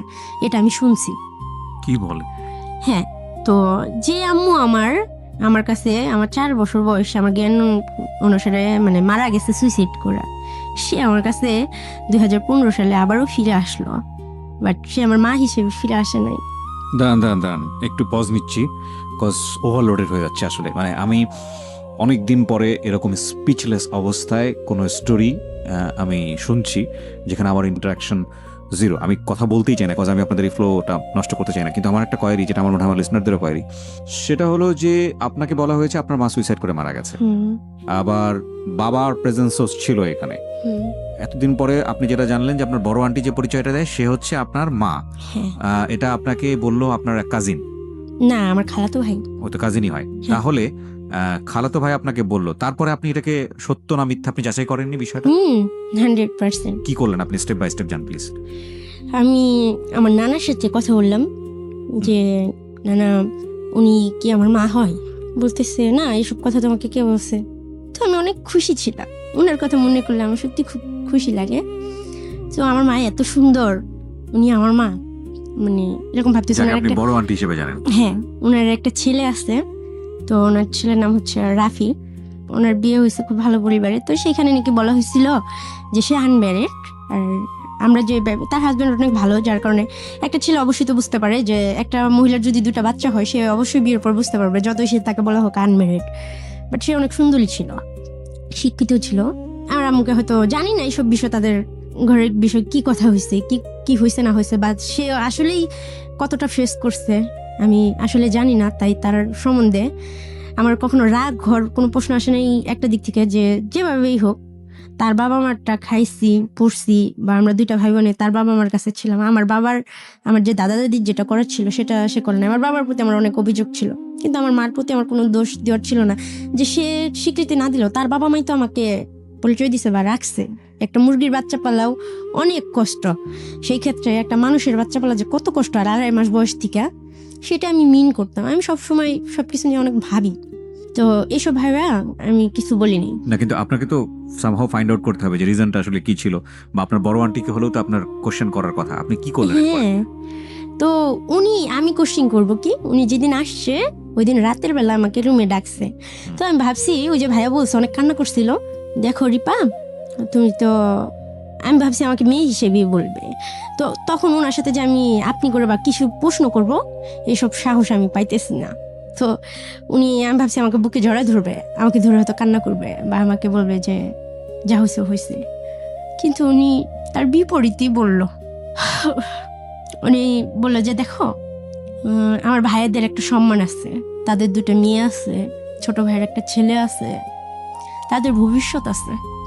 তুমি কলকাতায় ছিলা, তোমার বাবা তোমার সাথে যেটা করছে, এখন অতীত নিয়ে তো ভাইবা লাভ নাই। তবে তুমি একটা কাজ করো, আমার কথা শোনো। তবে আমার ইচ্ছা ছিল আমার মার খুশির জন্য আমি সব করতে পারবো। আর আমার মা, আমি এটা জানতে পারছি যে আমার মার নামটাই আমি জানতাম না, সেখানে জানতে পারছি আমার মা। আমার খুব ইচ্ছা করতেছিল যে আমার মাকে আমি জড়ায় ধরবো, আমার অধিকার আছে, বাট আমি সেই সাহস কখনোই পাইনি। তো উনি কথা বলতেছিল, আমি খুব মন দিয়ে ওনাকে শুধু দেখতেছিলাম আর শুনতেছিলাম। তো আমি অনেক কান্না করতেছিলাম, ওনার কথা শুনে কিছু বলার মতো সাহস আমার ছিল না তখনও পর্যন্ত। উনি আমাকে বললো যে তোমার জায়গায় আমি থাকলে আত্মহত্যা করে মরে যেতাম, এখানে ফিরে আসতাম না। কলকাতায় তুমি কি করছো না করছো এটা কি সবাই জানে? সবাই জানে যে তুমি বাজে কোনো কিছুই করছো। এখন আমার ভাইয়ের মেয়েদের ভবিষ্যৎ নিয়ে টানাটানি, তুমি কি চাও যে তোমার ভাইকে পাইলে আমাদের ভুল হয়েছে, তোমরা সারাটা জীবন আমাদের কাছ থেকে শুধু নিবাই? তুমি নিজে কিছু করো, তুমি যখন চাকরি করতেছো ঢাকা চলে যাও, ঢাকা চাকরির অভাব নাই, ঢাকায় থাকার জায়গার অভাব হবে না। কিন্তু আমি তো বাংলাদেশটাকে চিনতামই না, জানতামই না, আমি তো পড়াশোনাও করিনি, আমার তো আপন কেউ ছিল না।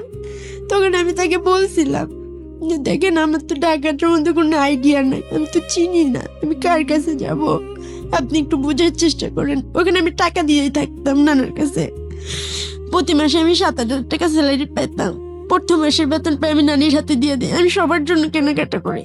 তো টাকা খুব অল্প ছিল, তো আমার খালাতো ভাইয়ের জন্য আমি একটা পাঞ্জাবি কিনি, সবার জন্য অল্প অল্প আমি যা পারি আমার নানির হাতে দিয়ে কিনাই।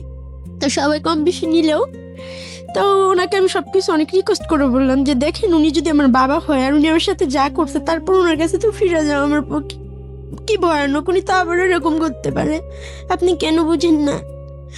পরে উনি কিছুতেই আমার কথা শুনতেছিল না। তখন ওনার সাথে আমি খুব রাগ বিহেভ করি যে আমি কিন্তু সত্যিটা জানি, আপনার গর্ভে থেকে আমি হইছি না, আপনি হয় আমাকে বিষ খাওয়া মারা ফেলান, নাহলে আপনার গর্ভে আমাকে আবার নিয়ে নেন, আপনার পেটের মধ্যে ঢুকে যাবো আমি, আপনাকে মেরে ফেলবো, এরকম ধরনের কথা বলি। তারপরে আমি অনেক কান্না করে উনি রুম থেকে বেরিয়ে যাবো, বলে যে দেখো আমি এটাই চাই, তুমি ঢাকা চলে যাও, আর যদি কখনো নিজের পায়ে দাঁড়াতে পারো তখন আমাদের সাথে যোগাযোগ করবে, আমরা ভালো একটা ছেলে দিকে বিয়ে দিয়ে দেবো, তার আগে তুমি আসবে না। তখন আমি বলছি যে আপনি যে আমার মা এটা আপনি স্বীকার করেন না, বুঝতেছো? তুমি কী করো ভাবো এটা, তুমি নিজের দিকে তাকায় দেখো তো, তুমি আমার মেয়ে, আমার শুধু একটা ছেলেই আছে, আমার কোনো মেয়ে নেই। আর তোমার মা আমি কেন হবো? তোমার ভাই আমাদের বাসায় কাজ করতো, তোমার ভাইয়া তোমাকে কোথা থেকে নিয়ে আসছে, আমরা কিছু জানি না। তো তখন আর আমার কিছু বলার ছিল না। আর মা যেখানে উনি স্বীকার নাও করতে পারে, তারপরে চেহারা সব কিছু মিলা, মানে বিষয়টা কি, মানে আপনার চেহারার দিকে তাকানো, আপনি দেখতে কালো আর আপনার মা সুন্দর ছিল, বিষয়টা কি এরকম? হ্যাঁ। এই কারণেই মানে আরেকটা কনফিউশন আমার এখানে তৈরি হয়েছে, সেটা হচ্ছে যে যেটার বলা হলো যে সুইসাইড করেছে আপনার মা, আপনার বাবা কাজের লোককে বিয়ে করেছিল যে কারণে সে ওখান থেকে সুইসাইড করে, তাহলে ডিভোর্সটা হয়েছে তাদের সাথে কি কারণে? এটার এক্সাক্ট রিজনটা কি ওইটাই ছিল? ডিভোর্সটা হয়েছে হচ্ছে ওই যে কাজের মহিলাকে বিয়ে করছে আর সে সুইসাইড করে নাই। আর এই কথাটা আমাদের এই জন্য বলা হয়েছিল যে তার যে আবার বিয়ে হয়েছে, তারা তো মাঝে মাঝে আসে, বছরে একবার 6 মাস পরে একবার বাপের বাড়িতে আসে। তো তার শ্বশুরবাড়ির লোকজন জানতো না তার 2টা সন্তান আছে, তার বিয়ে হয়েছিল, যে কারণে পুরো বিষয়টা কিভাবে ধামাচাপা দেওয়া হয়েছে। হ্যাঁ। আর আমরা জানি যে বাবার কারণে মামারা গেছে, বাবাকে খুব ঘৃণা করতাম, বাবাকে কি ছেলে জাতটাকে ঘৃণা করতাম। তার মানে বিষয়টা এরকম দাঁড়ালো যে আলটিমেটলি আপনার বাবা কোনো এক কাজে মেয়েকে বিয়ে করেছিল, এটা সত্য, এবং সে কারণে আপনার মার সাথে ডিভোর্সটা হয়ে যায়। আর তারপরে তাকে আবার নতুন করে বিয়ে দেওয়া হয়। বিয়ে দিতে গিয়ে আলটিমেটলি আপনাদের দুজনকে পুরোপুরি ধামাচাপা দিয়ে দেওয়া হয়, এবং সেই ধামাচাপার বলি হচ্ছে আপনার বড় ভাই সুইসাইড করে একসময়, এবং আপনার এই জীবন। আমি ব্যর্থহীন কণ্ঠে বলছি, this is the story that I have ever listen in my life. I don't want to anymore, because আমি আসলে এই ধরনের স্টোরি আর শুনতে চাই না। মানে একটা মানুষকে খুন করার জন্য একটা বুলেট এনাফ, একটা উগ্র মস্তিষ্কের চিন্তা কিছুক্ষণের জন্য এনাফ, এবং আমি যদি বলি যে একটা মানুষকে খুব ভয়ঙ্করভাবে নৃশংসভাবে হত্যা করার জন্যে কিছুক্ষণের জন্য ব্রেনটা ডিসফাংশনের দরকার হয়। কিন্তু এদের 2 ভাই বোনের ক্ষেত্রে এর কথা যদি সত্যি হয়ে থাকে, ও যা বলেছে এখানে, তাহলে এদেরকে যা করা হয়েছে সেটার জন্যে 2টা পরিবারের অনেকগুলো মানুষ প্রতি মোমেন্টে এক একটা মানুষ খুন করেছে, এবং এটার জবাব নাই। আমি জানি যদি আজকে এই রেডিওতে বসে ওদের যদি ঠিকানা রিভিল হয়, ওরা যদি আসলে এরা কারা এটা যদি রিভিল হয়, এদের দিকে সমাজের মানুষজন থুতুও ফেলবে না, মানে ঘেন্নায় থুতো ফেলবে না এই মায়ের প্রতি এবং এই বাপের প্রতি। আমি আজকের অনুষ্ঠান পর্যন্ত আমি সব সময় বলেছি, এবং আমি হয়তো বলবো আজকের এপিসোডটা আমি ভুলে যেতে চেষ্টা করবো, যে with due respect, with the name of almighty Allah, মানে আল্লাহর পরে সবচাইতে মানে প্রেশাস গিফট, সবচাইতে সম্মানের গিফট হচ্ছে মা এবং বাবা। এই জায়গাটার কোনো ধরনের কোনো প্রকার কিছু বলার সুযোগ নাই, বাট মানে আমি নিতে পারছি না। আমি এই বাপ এবং এই মাকে আমি যদি দেখতে পারতাম, আমার থুতু ফেলারও পর্যন্ত রুচি হবে না। Sorry to say, I am sorry না, I am really not sorry. স্টোরিটা কন্টিনিউ করতে দেওয়া উচিত। ওকে প্লিজ বলেন, তারপরে কি হলো? আপনাকে ঢাকায় চলে আসতে বলা হলো, তারপর আমার ওজনের সাথে জিত করে ওই কথাটাই লাস্ট কথা হয় যে আমি আপনার পেটের মধ্যে ঢুকে যাব, আমি যাবো না ঢাকায়। বলতেছে তোমার জায়গায় আমি থাকলে, বারবার যখন এই কথা বলতেছে কলকাতা থেকে, তুমি সেটা কি করে, কোন মুখ নিয়ে তুমি যে হাঁটো রাস্তায়, তোমার লজ্জা করে না? তোমার জায়গায় আমি থাকলে তো আত্মহত্যা করে মরে যেতাম। আর কত খাবা আমার ভাইয়াদেরটা, আমার মা বাপেরটা কত খাবা? এখন বড় হয়েছে, এখন নিজের মতো করে খাও, ঠিক আছে? আমার বাপ মা আমার ভাই বোনের সম্মানের দিকে তাকায়, তুমি মা প্লিজ চলে যাও যেদিকে পারো। উনি ওকে মা শব্দটা উচ্চারণ করে নেই, সরি। তো আমি এখন নানাকে বললাম, না আপনাকে যে টাকাটা দেওয়া হয়েছে আমি তো কিছু চিনি না, জানি না, আমাকে ওখান থেকে 10,000 টাকা দেন, টাকা দিয়ে হয়তো আমাকে কেউ সাহায্য করবে, হয়তো কেউ রাখবে। উনি বলতেছে না তুমি ঢাকায় যাও, একটা কোনো জায়গায় কারোর সাথে থাকো, আমি তোমাকে পরে যাই দেখে আসবো। বলতেছি আপনি এটা কী বলতেছেন? আমি খালি হাতে কীভাবে বেরোবো, আর আমি রাস্তাঘাট তো কিছু চিনি না। উনি ওকে মাত্র 4,000 টাকা দিলেন। তো ওই মুহূর্তে পাশের বাড়ির একজন লোক, মানে মহিলাটা, উনি আমাকে ছোটোবেলায় খুব আদর করতেন।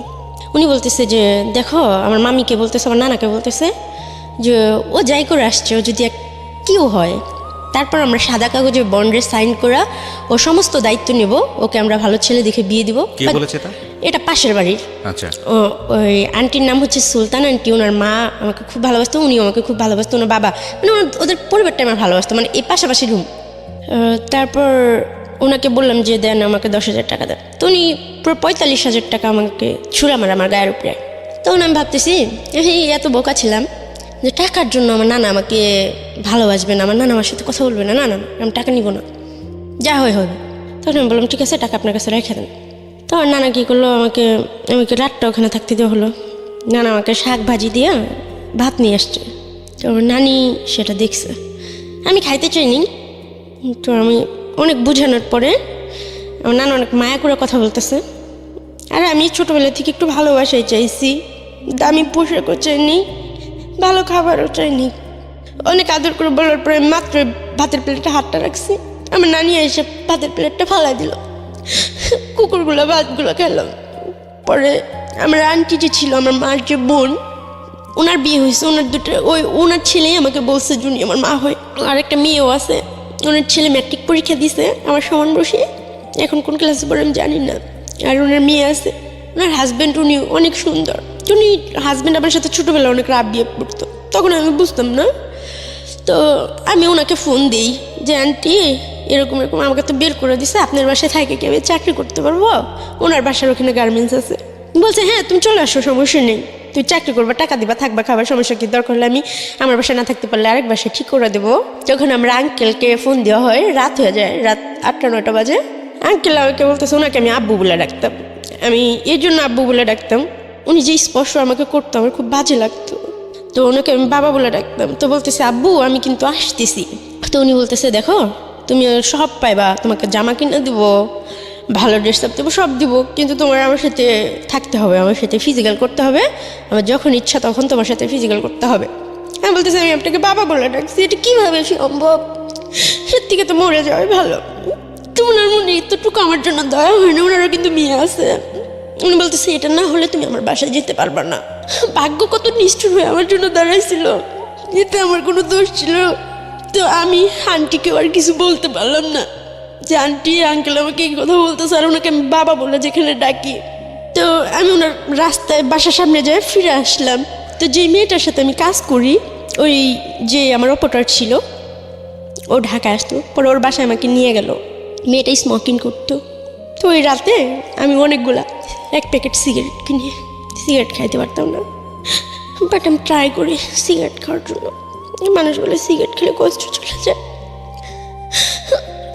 তারপর আম্মুর কথাটা বারবার মনে পড়তেছিল। আম্মু বলতেছিল যে তোমার জায়গায় আমি থাকলে আত্মহত্যা করে ফেলতাম, আমি মরে যেতাম। তো আমিও অনেক ভাবছি যে আল্লাহ আমাকে মৃত্যুতে দাও। ওই মেয়েটা বলতেছে তুই কান্না করিস না, তোকে আমি সব ঠিক করে দিব, অনেক টাকা পাবি, তুই ঢাকায় নিয়ে যাবো তোকে। এখান থেকে কি করবি? এখানে থাকলে সমস্যা হতে পারে আমার আম্মু আব্বু, এসে ঝামেলা টামেলা বলে সারা রাত বসে সিগারেট জ্বালাইতেই থাকলাম। খাইতে পারতেছি না, মুখে ধোয়াটা নিচ্ছি আর ফালাই দিচ্ছি আর কান্না করতেছি যে আল্লাহ তুমি আমার প্রতি কি একটু দেওয়া হয় না, আমি এত পাপি। তারপর ওই মেয়েটা নিয়ে আসলো মিরপুরে, আনার পর মেয়েটা আমার সাথে সেম কাজটাই করে যেটা আমার বাবা আজ থেকে 10 বছর আগে করলো। আমি মিরপুরটাকে ফার্স্ট পাড়াতেই আমি চিনতাম না। পরে একটা আবাসিক হোটেলে মেয়েটা আমাকে নিয়ে যায়, বলে যে এখানে স্যাররা থাকে, এখানে একটা লোক তোমাকে গার্মেন্টসে চাকরি দিয়ে দিবে, থাকা খাওয়ার ব্যবস্থা করে দিবে, আমি আসতেছি, তুমি একটু বসো, আমি স্যারের সাথে কথা বলে আসতেছি। মেয়েরা কি করে, ওই যে ম্যানেজার থাকে তার কাছ থেকে 10,000 টাকা নিয়ে আমাকে রেখে চলে যায়। তো ওখান থেকে আমাকে আর বেরোতে দেয় না। পরে একজন সাংবাদিক আসে, ফার্স্ট আমাকে আমার গায়ে টাচ করে, কারণ ওনার হাতে পাতে অনেক কান্নাকাটি করে। সে একজন সাংবাদিক ছিল। উনি বলতেছে এসব নাটক, তোমাদের মেয়েদের নাটক দেখতে দেখতে আমার ভালো লাগে না, তুমি তো ভালো নাটক করতে পারো। সাংবাদিক আপনি বুঝলেন কিভাবে? ওনার গলায় আইডি কার্ড ছিল, তারপরে ছিল মানে মিডিয়ার যে মাইক্রোফোন, ওই কি থাকে না, বুম, কথা বলে যে, হ্যাঁ মাইক্রোফোন, ওটাও ছিল হাতে। হ্যাঁ ক্যামেরা ছিল, মানে পুরো ফেজের। তারা দেখলে যে মূর্খ মানুষ চিনবে যে তারা সাংবাদিক। উনি আমার সাথে একটা পর্যায়ে ফিজিক্যাল করে, আমার অনেক ব্লিডিং হয়। তারপর উনি আমার কাছে ক্ষমা চায়, আমাকে বলে আসলে আমি বুঝতে পারিনি, তোমার কথাগুলো বিশ্বাস হয় নাই, তুমি আমাকে মাফ করে দাও, বাট তোমাকে আর কেউ কিছু করবে না, আমি যতদিন বাঁচবো তোমাকে দেখবো। তারপরে উনি আমার কথাগুলো শুনে, মানে আগে ওনার ইচ্ছা পূরণ করে, তারপর উনি আমার কথা শুনে, তখন তো আমার বাচ্চার কোনো ইচ্ছাই থাকে না, যে শেষ পর্যন্ত আমি আমার সতীত্বটাও ধরে রাখতে পারলাম না। আমার জীবন দিয়ে আমি কি করবো, কোনো সাইডই তো আমার থাকলো না। আল্লাহর প্রতি সেদিনকেই আমি শুধু কষ্ট পাইছি, এতদিন যে কষ্ট পাইছি আমার কোনো কষ্ট হয় নাই, কিন্তু ওই দিনকে আল্লাহর প্রতি থেকে কেমন যেন আমার বিশ্বাসটা হয়ে গেছে। তারপরও আল্লাহ যা করে ভালোর জন্য করে। তো ম্যানেজার আমাকে অনেক বুঝাইলো যে দেখো যা হয়ে গেছে, তুমি এক কাজ করো, তুমি দেহ ব্যবসা করো, অনেক টাকা পাবা, স্বর্ণের গয়না পড়তে পারবা, দামি জামা পরতে পারবা। মানুষের কাছে টাকা থাকলে মানুষ অনেক ভালোবাসে, কিন্তু পরপুরুষের সাথে থাকা আমার কাছে বিষের মতন লাগতো। আমি পারি নাই, বা আমার টাকার প্রতি কোনো চাহিদাও ছিল না, কিন্তু ওই মুহূর্তে তো আমার কাছে টাকাও ছিল না, জামা কাপড়টা ছিল না, কিছুই ছিল না। তারপরে উনি আমাকে বাসায় নিয়ে যায়, ওই সাংবাদিকটা। একটু মাফ করবেন, একটু পজ দিচ্ছি আমি এখানে, আমার একটা কথা বলা প্রয়োজন। এই যে যারা আজকে রেডিওর এই গল্পটা শুনছেন, আপনাদের সবার প্রতি সম্মান রেখে বলছি, এই যে মাঝে মাঝে দেখেন না যে গাড়িতে করে তুলে নিয়ে যায় 8 জন 10 জন 15 জন 20 জন মেয়েকে, সবার মুখে এরকম করে মেকআপ দেওয়া, হ্যাঁ মানে, এবং কেউ ফেস পরিচয়টা দিতে চায় না। তারপরে আপনারা ওই যে মাঝে মাঝে ফেসবুকে ছবিগুলো ভাইরাল হয়, ভিডিওগুলো ভাইরাল হয়, একটা হোটেলের মধ্যে ঢুকছেন, সে হোটেলে এরকম কামরার সামনে দাঁড়ায় আছে বা কি একটা অবস্থা, হ্যাঁ খুবই অসামাজিক একটা অবস্থা। এবং ওই ভিডিওগুলো দিতে পারলেই মোটামুটি পয়সা ইনকাম করা যায়, বিশাল ভাইরাল হয়ে যায়, সবাই দেখতে চায় এরা কারা কারা দেহ ব্যবসা করে। হ্যাঁ, আজকের এই স্টোরিটা একটু মনে রাখেন, এর পরের বার যখন খারাপ ব্যবহার করবেন এদের সাথে, এই যে রিপা নামের যে মেয়েটা গল্পটা বলে যাচ্ছে, থুতু যখন ফেলবেন, যখন একটা স্ল্যাং ওয়ার্ড আছে না, এটা বলে যখন গালি দেবেন, অনেক সময় নিজের বাচ্চা কাচ্চাকে অনেক সময় উল্টাপাল্টা এই ধরনের গালি দেন এদের নাম তুলে, এই গল্পটা একটু মনে রাখেন যে এই মেয়েরা আসলে কারা, কিভাবে এরা এখানে আসে, কিভাবে আসতে এরা বাধ্য হয়। আপনি যদি মানুষ হয়ে থাকেন তাহলে আজকের পর থেকে এই এদের দিকে আঙ্গুল তোলা বন্ধ করেন। হ্যাঁ, এবং যারা সুবিধাপ্রাপ্ত তাদের অবশ্যই শিষ্টাচার বহির্ভূত আচরণ করা উচিত নয়, অন্তত এদের প্রতি। প্লিজ বলেন রিপা। তারপর ওই মেয়েটা তো 10,000 টাকা নিয়ে গেছে। তো উনি আমার সাথে থাকার পর বলতেছে, আমি আমার বউকেও পাই নেই যে ফিজিক্যাল করার সময় এরকম কিছু, ঠিক আছে। তো উনি থাকছে, আর কারোর সাথে আমার করে নাই। তো উনি বললো যে তোমার মাসে কয় হাজার টাকা লাগবে, হাত খরচ কী লাগবে, তুমি কি চাকরি করবা? তখন আমি ওনার সাথে কোনো কথাই বলতেছি না জিদের কারণে। আমার মন চাইতেছে ওনাকেই খুন করে ফেলি, বাট আমার কোনো ওয়ে ছিল না। তো সবাই মিলেই আমাকে বোঝায়, ম্যানেজার, ওনার সাথে আরও ওনার 2টি ফ্রেন্ড ছিল, সবাই অনেক বোঝায়। আমার জন্য ওষুধ নিয়ে আসে, আমাকে খাবার নিয়ে আসে, বলে রিপা দেখো সবাই এরকম মিথ্যা কথা বলে, তো আর সবাই এখানে কান্নাকাটি করে, এই করে সেই করে, আর এই জায়গায় আসে এই জায়গাটা চিনে না, এরকম হইতে পারে বলো? তুমি একটা হোটেলে আসছো, তুমি বলতেছো তুমি এটা চিনোই নেই, এটা কি হয়? তো এর জন্যই তোমার সাথে আরও রাব বিহেভটা করা, ঠিক আছে? নাহলে তোমার সাথে আমি রাব বিহেভ করতাম না, এত হইতো না। বাট তুমি যে মানে করছো, তাতে মনে হয়েছে যে তুমি এরকম না, তুমি মনে বাজে মেয়ে, ঠিক আছে? তখন তো আমি ভালো করে চলতেও পারতাম না, এখনও তো পারি না, আমি তো স্মার্ট হয়ে চলতে পারি না। তো বলতেছে যে তোমার সব কিছু দায়িত্ব আমি নিলাম, সমস্যা নেই। পরে উনি আমাকে 10 নম্বর ম্যাপটেক্স একটা গার্মেন্টসে ঢুকাই দিল। ওখানে আমার 6,500 টাকা স্যালারি ধরলো। ওনার ভাইয়ের মেয়ের সাথে উনি আমাকে রাখলো।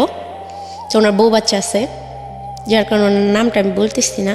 না ঠিক আছে, আমরা নিজেরাও চাই না ওনার পরিচয়টা রিভিল হোক, ঠিক আছে বল। তো তারপর আমি চাকরি করতে থাকলাম। তারপরে চাকরি করতে করতে হঠাৎ একদিন আমি অসুস্থ হয়ে যাই, আমার গায়ে বসন্ত উঠে, অনেক জ্বর হয় আমার। তখন ওনারা আমার গার্জিয়ানকে খুঁজে যে তুমি যদি হঠাৎ করে মারা যাও তখন তোমার দায়ী ভারটা কে নিবে, বা তুমি কোথায় থাকো, তোমার গার্জিয়ানকে কেউ আসেও না, তুমিও ঈদ জিত আসে বেড়াইতে টেড়াইতে যাও না, তুমি কোত্থেকে আসছো বা কি, এইভাবে তো আমরা তোমার রিস্ক নিয়ে তোমাকে রাখতে পারি না, তুমি সামনের মাসে অন্য কোনো জায়গায় থাকার জন্য ব্যবস্থা করো। তখন ওই ভাইয়াটা বলতেছে যে ওর সব রিস্ক আমার। হঠাৎ করে একদিন ওনার একটা ফ্রেন্ডকে আনে, উনি ওনার ব্যবসায়ী, তো বলে তার সাথে আমার ফিজিক্যাল করতে হবে। আমি সেটা কোনোভাবে রাজি ছিলাম না। তো সেই দিন আমি খুব স্টিনকেট করি, খুব এক পর্যায়ে লোকটাকে আমি মারি। মারার পরে তো বাইরের কিছু খারাপ ছেলে পেলে আসে, নেশা টেশা করে, এরকম কিছু ছেলেকে ডাকা হয় আমার সাথে যেন থাকা হয়, বা আমার ছবি টবি তুলে এসে করার জন্য আর কি। তো আমি অনেক চিল্লাফাল্লা করতেছি, অনেক কান্নাকাটি করতেছি। তো তাদের মাঝখানে একটা ছেলে, সে হচ্ছে ওই হোটেল মালিকের ছোট ভাই। তো উনি আমাকে এসে জিজ্ঞেস করে, আপনি কান্না করতেছেন কেন, আপনি চিল্লাচিল্লি করেন কেন, সমস্যা কি আপনার? পরে আমি ওনাকে সব কিছু বলি, উনি আমার কথাগুলো শুনে আমি চিৎকার করে কান্না করি আর সব কথাগুলো বলি যে আমি চাকরি করতেছি, উনি আমার সাথে এরকম করছে, এখন ওনার বন্ধুর সাথে আমার থাকতে হবে, তাহলে আমি যদি এরকম নিজেকে নিজে করি তাহলে আমার চাকরি করার দরকার কি, তাহলে তো আমি পাড়াই থাকতে পারি। তো উনি বললো যে আপনারা মেয়েরা খুব ড্রামা করতে পারেন, এই ড্রামাগুলো দেখতে দেখতে আমরা অভ্যস্ত হয়ে গেছি, ভাই আর ভালো লাগে না, নতুন কিছু আছে। তো আমি বলতেছি আপনার কাছে ড্রামা মনে হইতেছে, আপনি নেটে সার্চ দিয়ে দেখেন আমি কোত্থেকে আসছি, কীভাবে আসছি, আপনি তো শিক্ষিত মানুষ, আপনি একটু যাচাই করেন। আর আমি আজকে এখানে মরে যাব, কিন্তু কারোর সাথে আমি কোনোভাবে ফিজিক্যাল রিলেশন করব না, হয় আমি বাঁচবো নয় আমি মরে যাব, তবে আমি এইভাবে বাঁচবো না। তখন বলতেছে দেখেন আপনার মরতে টরতে কিছুই করতে হবে না, এখন আমি বুঝতে পারছি, আপনার সব কিছু আমি দেখবো। তো ছেলেটার উপরে সবাই লেগে যায়, আর ও মালিকের ছোটো ভাই ছিল যেহেতু ওকে সবাই খুব মানে করতো, বাট ছেলেটা নেশা করতো আর খুব খারাপও ছিল, তবে আমার সাথে কোনো খারাপ ব্যবহার করে নাই। তো ওখান থেকে ছেলেটা আমাকে ওর এক ফ্রেন্ডের বাসায় নিয়ে যায়। পরে ওর বাসায় ওর বউর সাথে আমার থাকা হয়। তো 1 মাসের মতো আমি চাকরি বাকরি কিছু করি না। তো ছেলেটা আমাকে রাখে প্রতি মাসে যে 3,500 টাকা থাকা খাওয়াই দেয়, 1,000 টাকা আমার হাত খরচের জন্য দেয়। কিন্তু ওকে ভালো লাগার কারণ যে ও কখনো আমাকে স্পর্শ করে নাই বা বলে নাই যে আমার সাথে ফিজিক্যাল করতে হবে। আমি ওকে বারবার জিজ্ঞেস করতাম যে আপনি কোন স্বার্থে এগুলো করতেছেন, আপনি কি আমাকে বেচে দিবেন?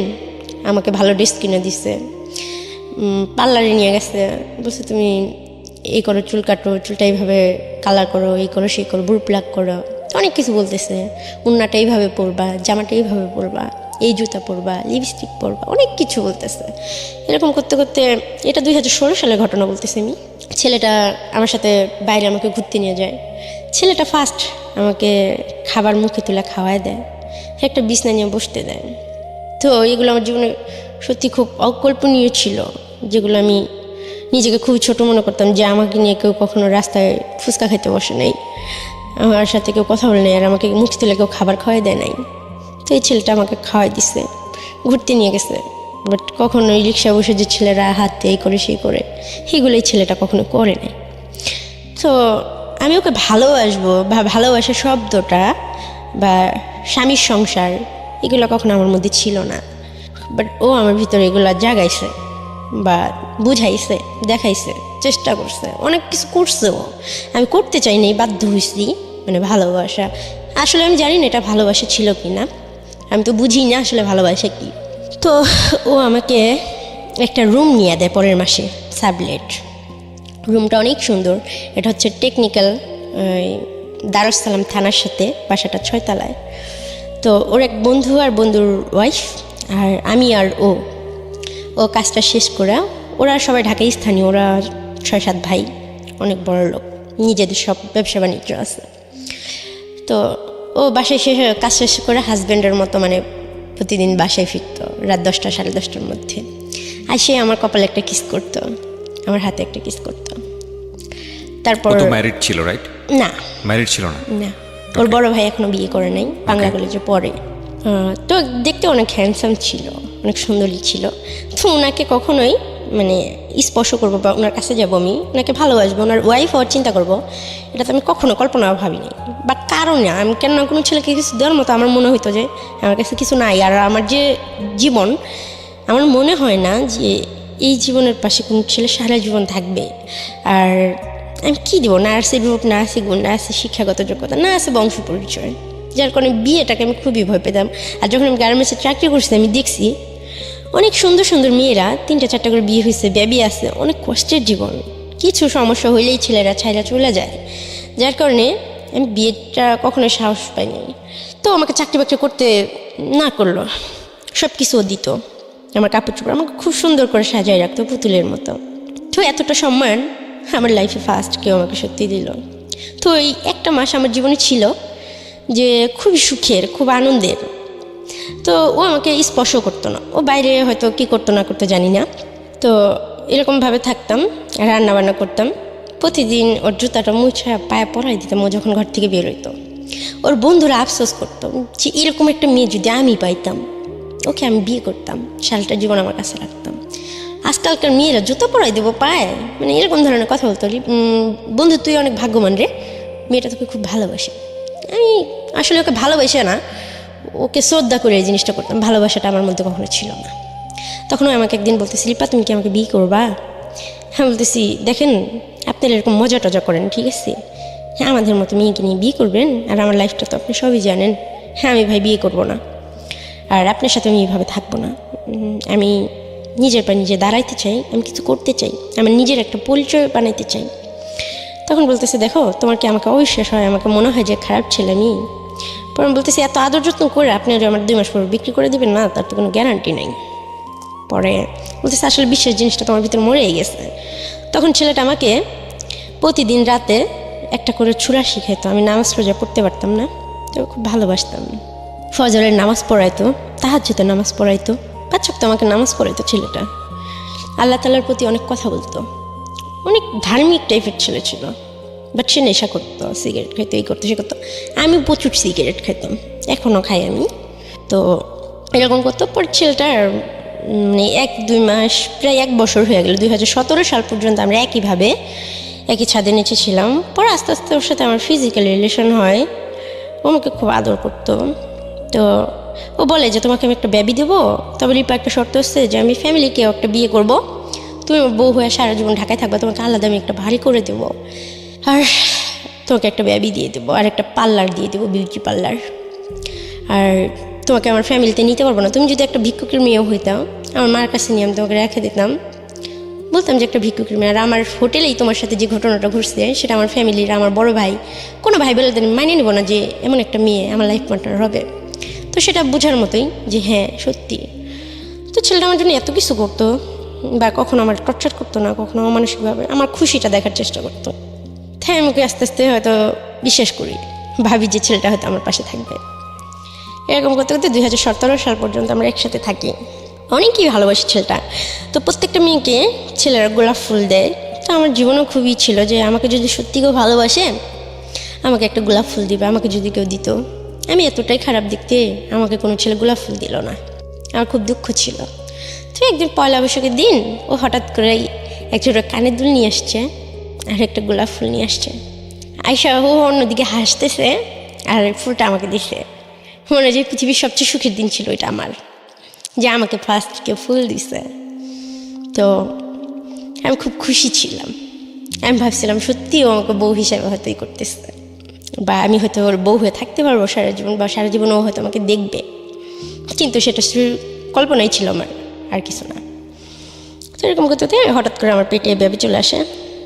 তো আমি বলি আমি বেবিটা নষ্ট করবো না।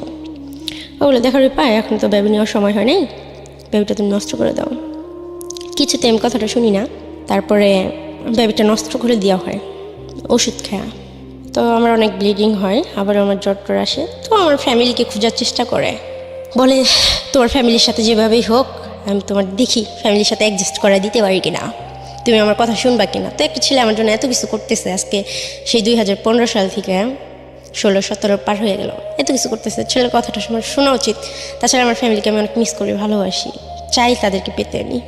তো আমি আমার নানার বাড়িতে, ও আমাকে অনেকগুলো টাকা দিল, 8,000 টাকা দিল। অনেকগুলো কেনাকাটা কইরা আমি বাড়িতে গেলাম, মামার বাড়িতে। যা বললাম যে আমার বিয়ে হয়েছে, খুব বড় লোক ছেলে। তখন আমাকে সবাই অনেক আদর করলো। বিয়েটা তখন আমার হয় নাই। তো মিথ্যা বলে আমি দেখি যে আমি সবার কাছ থেকে অনেক ভালোবাসা পাইলাম। কিন্তু আমার খুব কান্না পাচ্ছিল যে আজকে শুনছে যে আমার হাজব্যান্ড অনেক বড় লোক, বা আমার কাছে এখন টাকা আছে, আমি ভালো একটা জামা পরে আসছি, ভালো একটা জুতো পরে আসছি।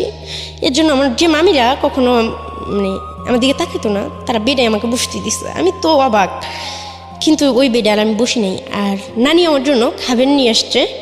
কিন্তু আমার সেই দিনের কথা মনে পড়ে গেছে যে লাস্ট যেদিন আমি বের হই আমার খাবারটা আমার নানি নিয়ে ফালাই দিছিল।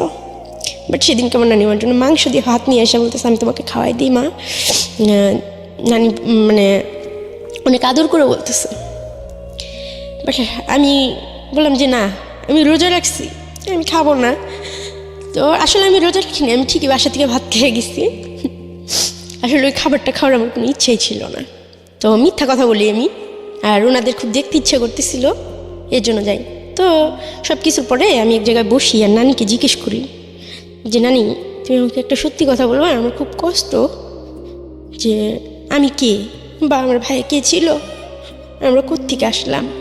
তো উনি বলতেছে দেখো তোমার বাবা খুব খারাপ ছিল, তো এর জন্য তোমার মাকে আবার বিয়ে দেওয়া হয়েছে, সেই অনেক কথা বললো। তো ওইটাই তোমার মা, আমার মেয়ে সুখের দিকে তাকায় হয়তো আমাদের সামর্থ্য হয় নাই, যার কারণে তোমাকে ওইভাবে মানুষ করতে পারিনি। ঠিক আছে, দেখো আল্লাহ তো তোমাকে অনেক সুখে রাখছে, কিন্তু আমি তো জানি যে আল্লাহ আমাকে কত সুখে রাখছে, কি সুখে রাখছে, কেন সুখে রাখছে। এরকম করে আমি ওই দিনকে ওখান থেকে চলে আসলাম। ওনাকে 2,000 টাকা দিলাম, নানাকে 1,000 টাকা দিলাম, দিয়ে চলে আসলাম। আমি বললাম দেখো আমি তোমাদের কাছে কিছু চাই না, আমার বড় আন্টির একটা ছবি আমাকে নিয়ে দিবা, আমি ছবিটা বাঁধা রাখবো। মাকে তো দেখতে পারবো না, কিন্তু কয় কেন পারবে না, তোমার বিয়ে হয়েছে না, তোমার হাজব্যান্ডের অনেক টাকা আছে না, এখন তোমার মা তোমার সাথে অবশ্যই কথা বলবে। তখন আমি বললাম যে কত টাকা দিলে মা আমার সাথে কথা বলবে, স্বীকার করবে? পরে বলতেছে আগে নিজের পায়ে দাঁড়াও, তোমার হাজব্যান্ডের কত টাকা আছে, কি আছে, তোমার হাজব্যান্ড কি করে, সেই শুধু টাকার বিষয় নিয়ে জিজ্ঞেস করতেছে। তার কাছে টাকাটাই যেন সব কিছু। কে এটা? আমার নানি। ওকে। তো বলতেছে তুমি যে কোনো সময় জামাইকে নিয়ে, আমার মামি বলতেছে রিপা তোমার জামাইকে নিয়ে আসবো না, আমার ছেলেকে নিয়ে আসবো না? তখন আমি সত্যি খুব মানে আমি কখনো ইতিহাস, আমি অনেক গল্প বই পড়তাম, আমি অনেক গল্প শুনতাম ম্যাডামদের কাছ থেকে এতিমখানায়। কখনো আমি এরকম কোনো গল্প শুনিনি, এরকম কোনো জীবন দেখিনি। প্রত্যেকটা মানুষের জীবন আল্লাহ তাআলা ভালো খারাপের মাঝখানে কিছু কিছু দেয়। আমাকে আল্লাহ কী দিচ্ছে আমি খুঁজে পাইনি। আল্লাহ। তারপর চলে আসি, তো কিছুদিন পর আমার ওই বড় আন্টি বাড়িতে আসে, ওনার কিডনির সমস্যা, ওনার ব্লাড লাগবে, ওনার ব্লাড হচ্ছে ও নেগেটিভ। মানিকগঞ্জ সদরে উনি ভর্তি হয়। তো আমার নানি আমাকে ফোন দিয়া বলে বিষয়টা, আমার ব্লাডটা ও নেগেটিভ। আমি যাই সাথে সাথে হসপিটালে। তার কয়েকদিন আগে আমি বেবি নষ্ট করছি, আমার এমনিতে অনেক ব্লিডিং হয়েছে। ডাক্তার আমাকে বলে যে দেখো তোমার ব্লাড নেওয়া যাবে না। তো আমি বললাম কেন ডাক্তার? পরে বলতেছে উনি তোমার কী হয়? আমি কই আমার আন্টি হয়। পরে উনি অক্সিজেন নিতেছিল, ডাক্তার কিছুদিন নেবে না, বলতেছে তোমার শরীরের যে অবস্থা, তোমার এখন ব্লাড নিলে তুমি অসুস্থ হয়ে যাবা। কিন্তু আমার আম্মুর জন্য আমি জানি যে উনি আমার মা, ওনার জন্য আমি কিছু করতে পারবো, একটু রক্ত দিতে পারবো। আমার যদি এটা মৃত্যু হইতো আমি খুব শান্তি পাইতাম। তো অনেক রিকোয়েস্ট করে এক পর্যায়ে ডাক্তার পায়ে ধরে আমি যে ডাক্তার আমার রক্ত নেন, আমার রক্তে কোনো ভেজাল নাই, আমার রক্তে কোনো পাপ নাই, আমি কালো দেখে কি আমার রক্ত দেওয়া যাবে না ওনাকে? তো বলতেছে না রে মা এরকম না বিষয়, ঠিক আছে তোমার যখন সাহস আছে তবে ভালো খাওয়া দাওয়া করো। বললাম ঠিক আছে। তো ওনাকে রক্ত দিছি।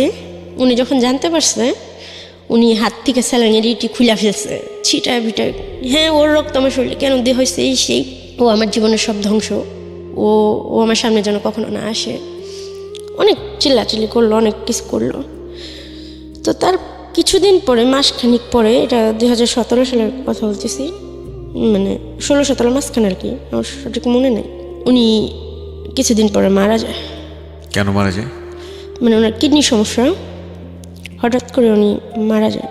তো তার 2 দিন পর আমি জানতে পারি, আমাকে ওই খালাতো ভাই ফোন দিয়ে বলে যে আপু তোমার আম্মু তো মারা গেছে। কিন্তু আমার খুব আশা ছিল যে আমার মাকে আমি একবার হলেও হয়তো মা বলে ডাকতে পারবো, বা সেটা হয় না। আমি এতটাই খারাপ সন্তান ছিলাম যে আমার মাকে মা বলে ডাকতে পারিনি। উনি কি মৃত্যুসজ্জায়ও কি আপনাকে ডাকে নাই? না, স্বীকার করে নাই আমাকে। তো আমার নানা নানিও আমাকে বলে নাই কথাটা। তার কিছুদিন আগে কিন্তু আমি রক্ত দিয়ে আসলাম। তো আমি খুবই ভাইগা পড়ি, জানলা তুমি এটা কী করলা? সে বাইচা ছিল, সুখে ছিল, আমার কোনো দুঃখ ছিল না। কিন্তু আশা ছিল যে একদিন হয়তো কথা বলতে পারবো, বা আমি হয়তো বড় লোক হয়ে গেলে আমার মা আমার সাথে কথা বলবে। আমি টাকার নেশায় একটা সময় পাগল হয়ে গেছিলাম, যেভাবেই হোক আমি টাকা অ্যারেঞ্জ করবো, আমার মার সাথে কথা বলবো, একবার আমার মাকে আমার বুকে জড়া ধরবো। তখন আমার কোনোদিন দামি জামা কিনতে ইচ্ছে করে নেই, কিন্তু আমার মার সাথে কথা বলার জন্য দামি জামা দরকার ছিল, ভালো জুতার দরকার ছিল।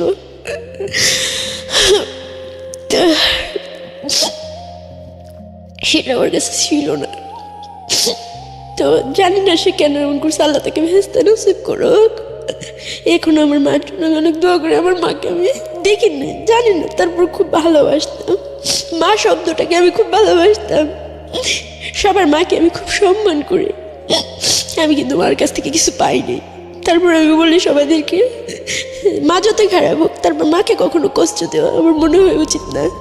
আমার গর্ভে যখন 2 মাসের একটা বেবি আসছিল, 2 মাসের যন্ত্রণায় আমি বুঝছি যে মা হওয়া কতটা কষ্টকর। তো আমার মার প্রতি আমার কখনো রাগ হয় নাই, কখনো আমি অভিমান করিনি। বাবার প্রতি অনেক কিছু হয়েছে, ছেলেদের প্রতি অনেক কিছু হয়েছে, কিন্তু মার প্রতি কখনোই হয় নাই। কিন্তু আমার মাকে আমি পাই নাই। আল্লাহ যেন এরকম আর কারোর সাথে না করে। মা ছাড়া কোনো সন্তান যেন দুনিয়া না রাখে। আমি হয়তো বাই চান্স দিয়ে আবার জানি না আমার জায়গায় অন্য কেউ থাকলে কি করতো, কিভাবে নিঃশ্বাস নিত। আমার নিঃশ্বাস নিতে খুব কষ্ট হয়। আমার পৃথিবীটা খুবই একার। ঈদে যখন সবাই দেশে যায় আমি একা একটা রুমে থাকি, পুরো বিল্ডিংটাই ফাঁকা হয়ে যায়। ওই ছেলেটা ও দেশে চলে যায়, আমি একা একা থাকি। আমি ঘুমের ওষুধ খাই, ও দিনগুলো কাটাই, হয়তো 6-7 দিন পরে আসে। এরকম করতে করতে এই ছেলেটা বলে আমি তোমাকে কোনো দিন ছেড়ে যাবো না রিপা, তুমি টেনশন করো না। বলছি না, সবাই আমাকে ছেড়ে চলে যাবে, তুমি আমাকে মিথ্যাও আশা দিও না, আমাকে কখনো মিথ্যা বলো না। তোমার যদি অন্য কোনো মেয়ে পছন্দ হয় তুমি আমাকে বলো, আমি নির্দ্বিধায় তোমাকে ছেড়ে দেবো। ও আমার মার মৃত্যুর কথাটা শুনে ও আমাকে অনেক সান্ত্বনা দেয়, আমার পাশে থাকে, আমাকে অনেক ভালোবাসে। তখন ওই যে ওই লোকটা, যে লোকটা আমাকে বিক্রি করে দিচ্ছিল, ওই লোকটার সাথে হঠাৎ একদিন রাস্তায় আমার দেখা হয়। সেটা হলো মিরপুর 11.5 নম্বর রূপনগর আবাসিক এলাকায়। দেখা হওয়ার সাথে সাথে আমি খুব ভাবের সাথে হাইটা চলে যাওয়ার চেষ্টা করি, কিন্তু আমি আশায় থাকি যে উনি বোধহয় আমাকে পিছন থেকে ডাকবে, বাট উনি আমাকে ডাকে না। তখন আমি নিজে থেকে আবার পিছের দিকে ঘুরে ওনার কাছে যাই। আমি কিন্তু সেই মুহূর্তে জানি যে উনি আমার বাবা।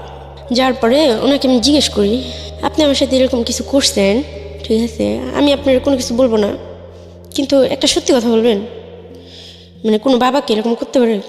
তখন লোকটা কান্না করে দিয়ে বলতেছে যে দেখো, কোনো বাবা এরকম করতে পারে কিনা জানি না, তবে আমি তো তোমার বাবাই না।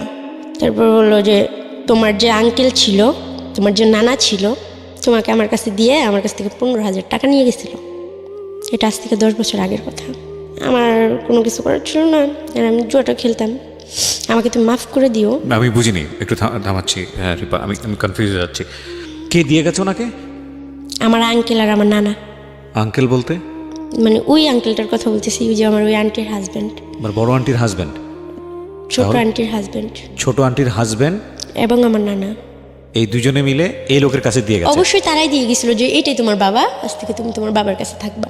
বাট এখানে যে টাকার বিষয়টা হয়েছে সেটা আমি জানতাম না। সে ওই যে প্রথমবার দিয়ে গেল তোমাকে, মানে বিক্রি করে দেওয়ার আগ মুহূর্ত পর্যন্ত। তার মানে সে তোমার বাবা ছিল না, এবং ওই বিক্রিটা আলটিমেটলি ওনার কাছে করেছিল। তাহলে আলটিমেটলি বাবাকে জানি না, আজও জানি না। তারপর উনি আমাকে যখন এই কথা বললো, আমি বলতেছি এটা কী বলতেছেন আপনি? তোমার মা বলতে পারবে তোমার বাবাকে, আর এখানে আমার তো কোনো দোষ ছিল না। তুমি তোমার নানা নানির যা জিজ্ঞেস করো যে তারা নিছিল কেন টাকাটা, ঠিক আছে? আমার তো কোনো দোষ ছিল না। তো তোমার কথা শুই না, তুমি এতগুলো বছর ওখানে কাটাইছো, আমার খুব কষ্ট হয়েছে, যে আমি নিজের অপরাধ বোধই মনে করছি, আমাকে তুমি মাফ করে দিও। তখন কথাটা বললো, উনি আমার মাথায় হাত দিয়ে বললো, মা তুমি একদিন অনেক সুখী হবা, বলে চলে গেল। তো আমার ভাই আপনার কাছে, মানে আপনার গল্পগুলো তো আমি শুনি, আমার বিশ্বাস করেন, মানে এই কথাগুলো তো কাউকে বলা যায় না, আর আমাকে দেখলে কেউ বিশ্বাসও করে না। আমাকে কেউ যখন জিজ্ঞেস করে তোমার কি আছে, আমি বলতে পারি না যে আমার কেউ আছে। আর তখন অনেক অনেক ধরনের কথা বলে যে সবাই আছে। একদিন একটা জায়গায় অফিসে জব নিতে গেছি, বলতেছে যে তোমার ফ্যামিলি থেকে কে আছে? আমি বলতেছি কেউ নাই। তখন বলতেছে নিশ্চয় কোনো খারাপ কাজের সাথে যুক্ত হয়েছে, ফ্যামিলি ফালাই দিচ্ছে।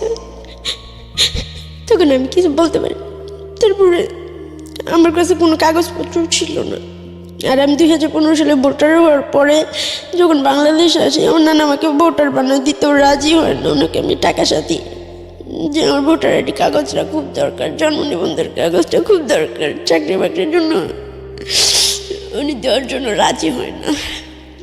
তো আমি এই কথাগুলো রানাকে বলি যে রানা এরকম ওনার সাথে আমি দেখা হয়েছিল, কি বলছে উনি আমার বাবাই না। বলতেছে দেখো তোমার 1,000 টাকা তুমি ভুলা যাও, যা হওয়ার হয়েছে, আমি তো আছি তোমার পাশে। এরকম করতে করতে লাস্ট পর্যায়ে যেটা হয়,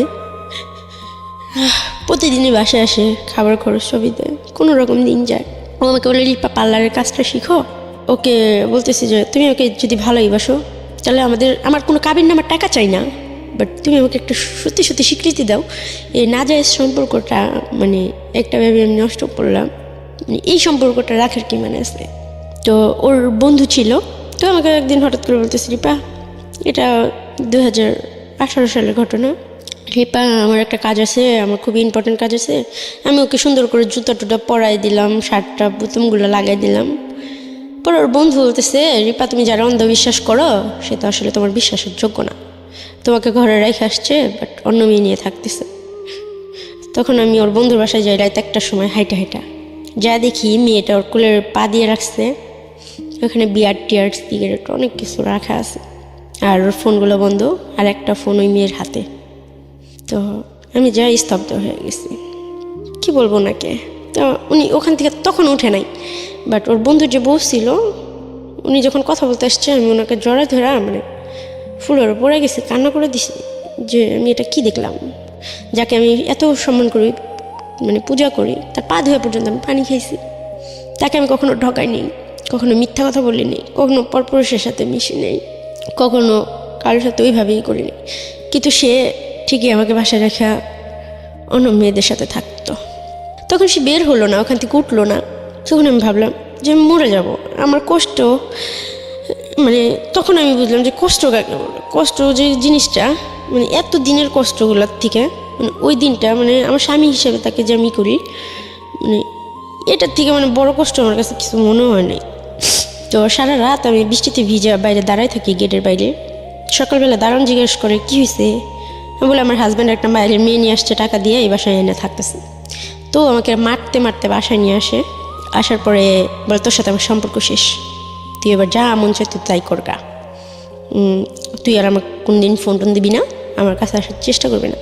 ওরা বলতেছে যে আমাকে তুমি মাফ করে দাও, আমি আসলে সহ্য করতে পারিনি, আমার ভুল হয়ে গেছে, বাট তুমি আমার মিথ্যা স্বপ্ন কেন দেখেছো, আমি তোমাকে কি সুখটা দিতে পারিনি যার কারণে তুমি টাকা দিয়ে মেয়ের কাছে যা থাকো, তুমি তার সাথে থাকতেছো, আমাকে বললো কাজ আছে। এরকম করতে করতে আমার সাথে ওর সাথে একটা দূরত্ব তখন থেকে সৃষ্টি হয়, আমার বিশ্বাসটা ভেঙে যায়। তো তখন যখন ও নেক্সট আমার গায়ে হাত দেয় আমার কাছে বিষের মতো লাগে যে এই হাত দিয়ে অন্য একটা মেয়েকে স্পর্শ করছে, আমি ওর সাথে থাকবো না। এরকম করতে করতে মারামারি, ও আমাকে মারতে শুরু করে, আমার সাথে বাজে বাজে কথা বলে, তুই তো এই ছিলি সেই ছিলি, তোর সাথে এত ঘটনা ঘটছে, তোর বাপ মা নাই, বংশ পরিচয় নাই, তোর মতো মেয়েকেই আমার বউ হইতে পারে। আমি বলছি এই স্বপ্ন তো আমি কখনো দেখিও নেই, আমি তোকে বলিও নাই, তুই বলছিলি, আমি তোকে বলছি। তো লাস্টে একটা মেয়ের সাথে ওর পরিচয় হয়, ওই মেয়েটার জন্য ও আমাকে শ্যামলের রিহ্যাব সেন্টারে দিয়ে আসে, 4টা মাস এখানে পাগলা করতে টাকা দিয়া ও আমাকে অ্যাডিক্ট বলে রেখে আসে, বন্দি করে রাখে জেলখানার মতো। জেলখানা তো ভালো, বাইরের আলো বাতাস দেখা যায়। ওই মেয়ের সাথে প্রেম করার জন্য মানে ওর আউট অনেক মেয়ে ছিল, ওরাও বলতো যে এটা আমার ভালো লাগে, এটা আমার পেশা, ঠিক আছে। তো আমার আর কিছু বলার ছিল না। তো অন্য মেয়েদের সাথে থাকার জন্য যে আমাকে 4 মাস বন্দি করে রাখছে, এই কষ্টটা আমি সহ্য করতে পারিনি। বন্দি করে রাখার পর আমি দেখতেছি আমার সাজানো সংসারটার মধ্যে আমার বেডরুমে আমি বাইরে দাঁড়িয়ে রয়েছি, আমার সামনে ওই মেয়েটার সাথে ও ফিজিক্যাল করতেছে। আমি তখন খুব কষ্ট পাইছি, কিন্তু ওকে আমি খুব ভালোবেসে ফেলেছি। আমি জানি না যে ভালোবাসা কিনা, তবে ওর জন্য আমার খুব খারাপ লাগে, ওর সাথে কথা বলতে ইচ্ছে করে, ওর কাছে যাইতে ইচ্ছে করে। তো ওই মেয়েটাকে নিয়ে থাকে বলে ওর সাথে আমার টাকার লেনদেন আসতে, রিপা তোমার জন্য আমি অনেক করছি, বাট এখন তুমি আমার মুক্তি দাও। একটু থামাচ্ছি দীপা, সরি, আমি আসলে গল্পের মধ্যে ইন্টারাপ্ট করতে চাইছি না, কিন্তু আমার কোয়ারি আছে। আমি গেসই করছিলাম যে সম্পর্কটা এরকম একটা জায়গায় যেতে পারে, কিন্তু আপনার বাবা যখন এতক্ষণ পর্যন্ত আমরা যাকে বাবা জেনে এসছি এই লোকটাকে, সে যখন তার বললো যে না তুমি আসলে আমি তোমার বাবা না, তখন তো আপনার অন্তত একটা জায়গায় গিয়ে জিজ্ঞেস করার উচিত ছিল যে আপনার আসলে বাবাটাকে, এবং সেই জায়গাটায় কেবলমাত্র আপনার নানা এবং নানি। আপনি কি জিজ্ঞেস করেছিলেন এরপরে গিয়ে? হ্যাঁ করছিলাম বলতে কি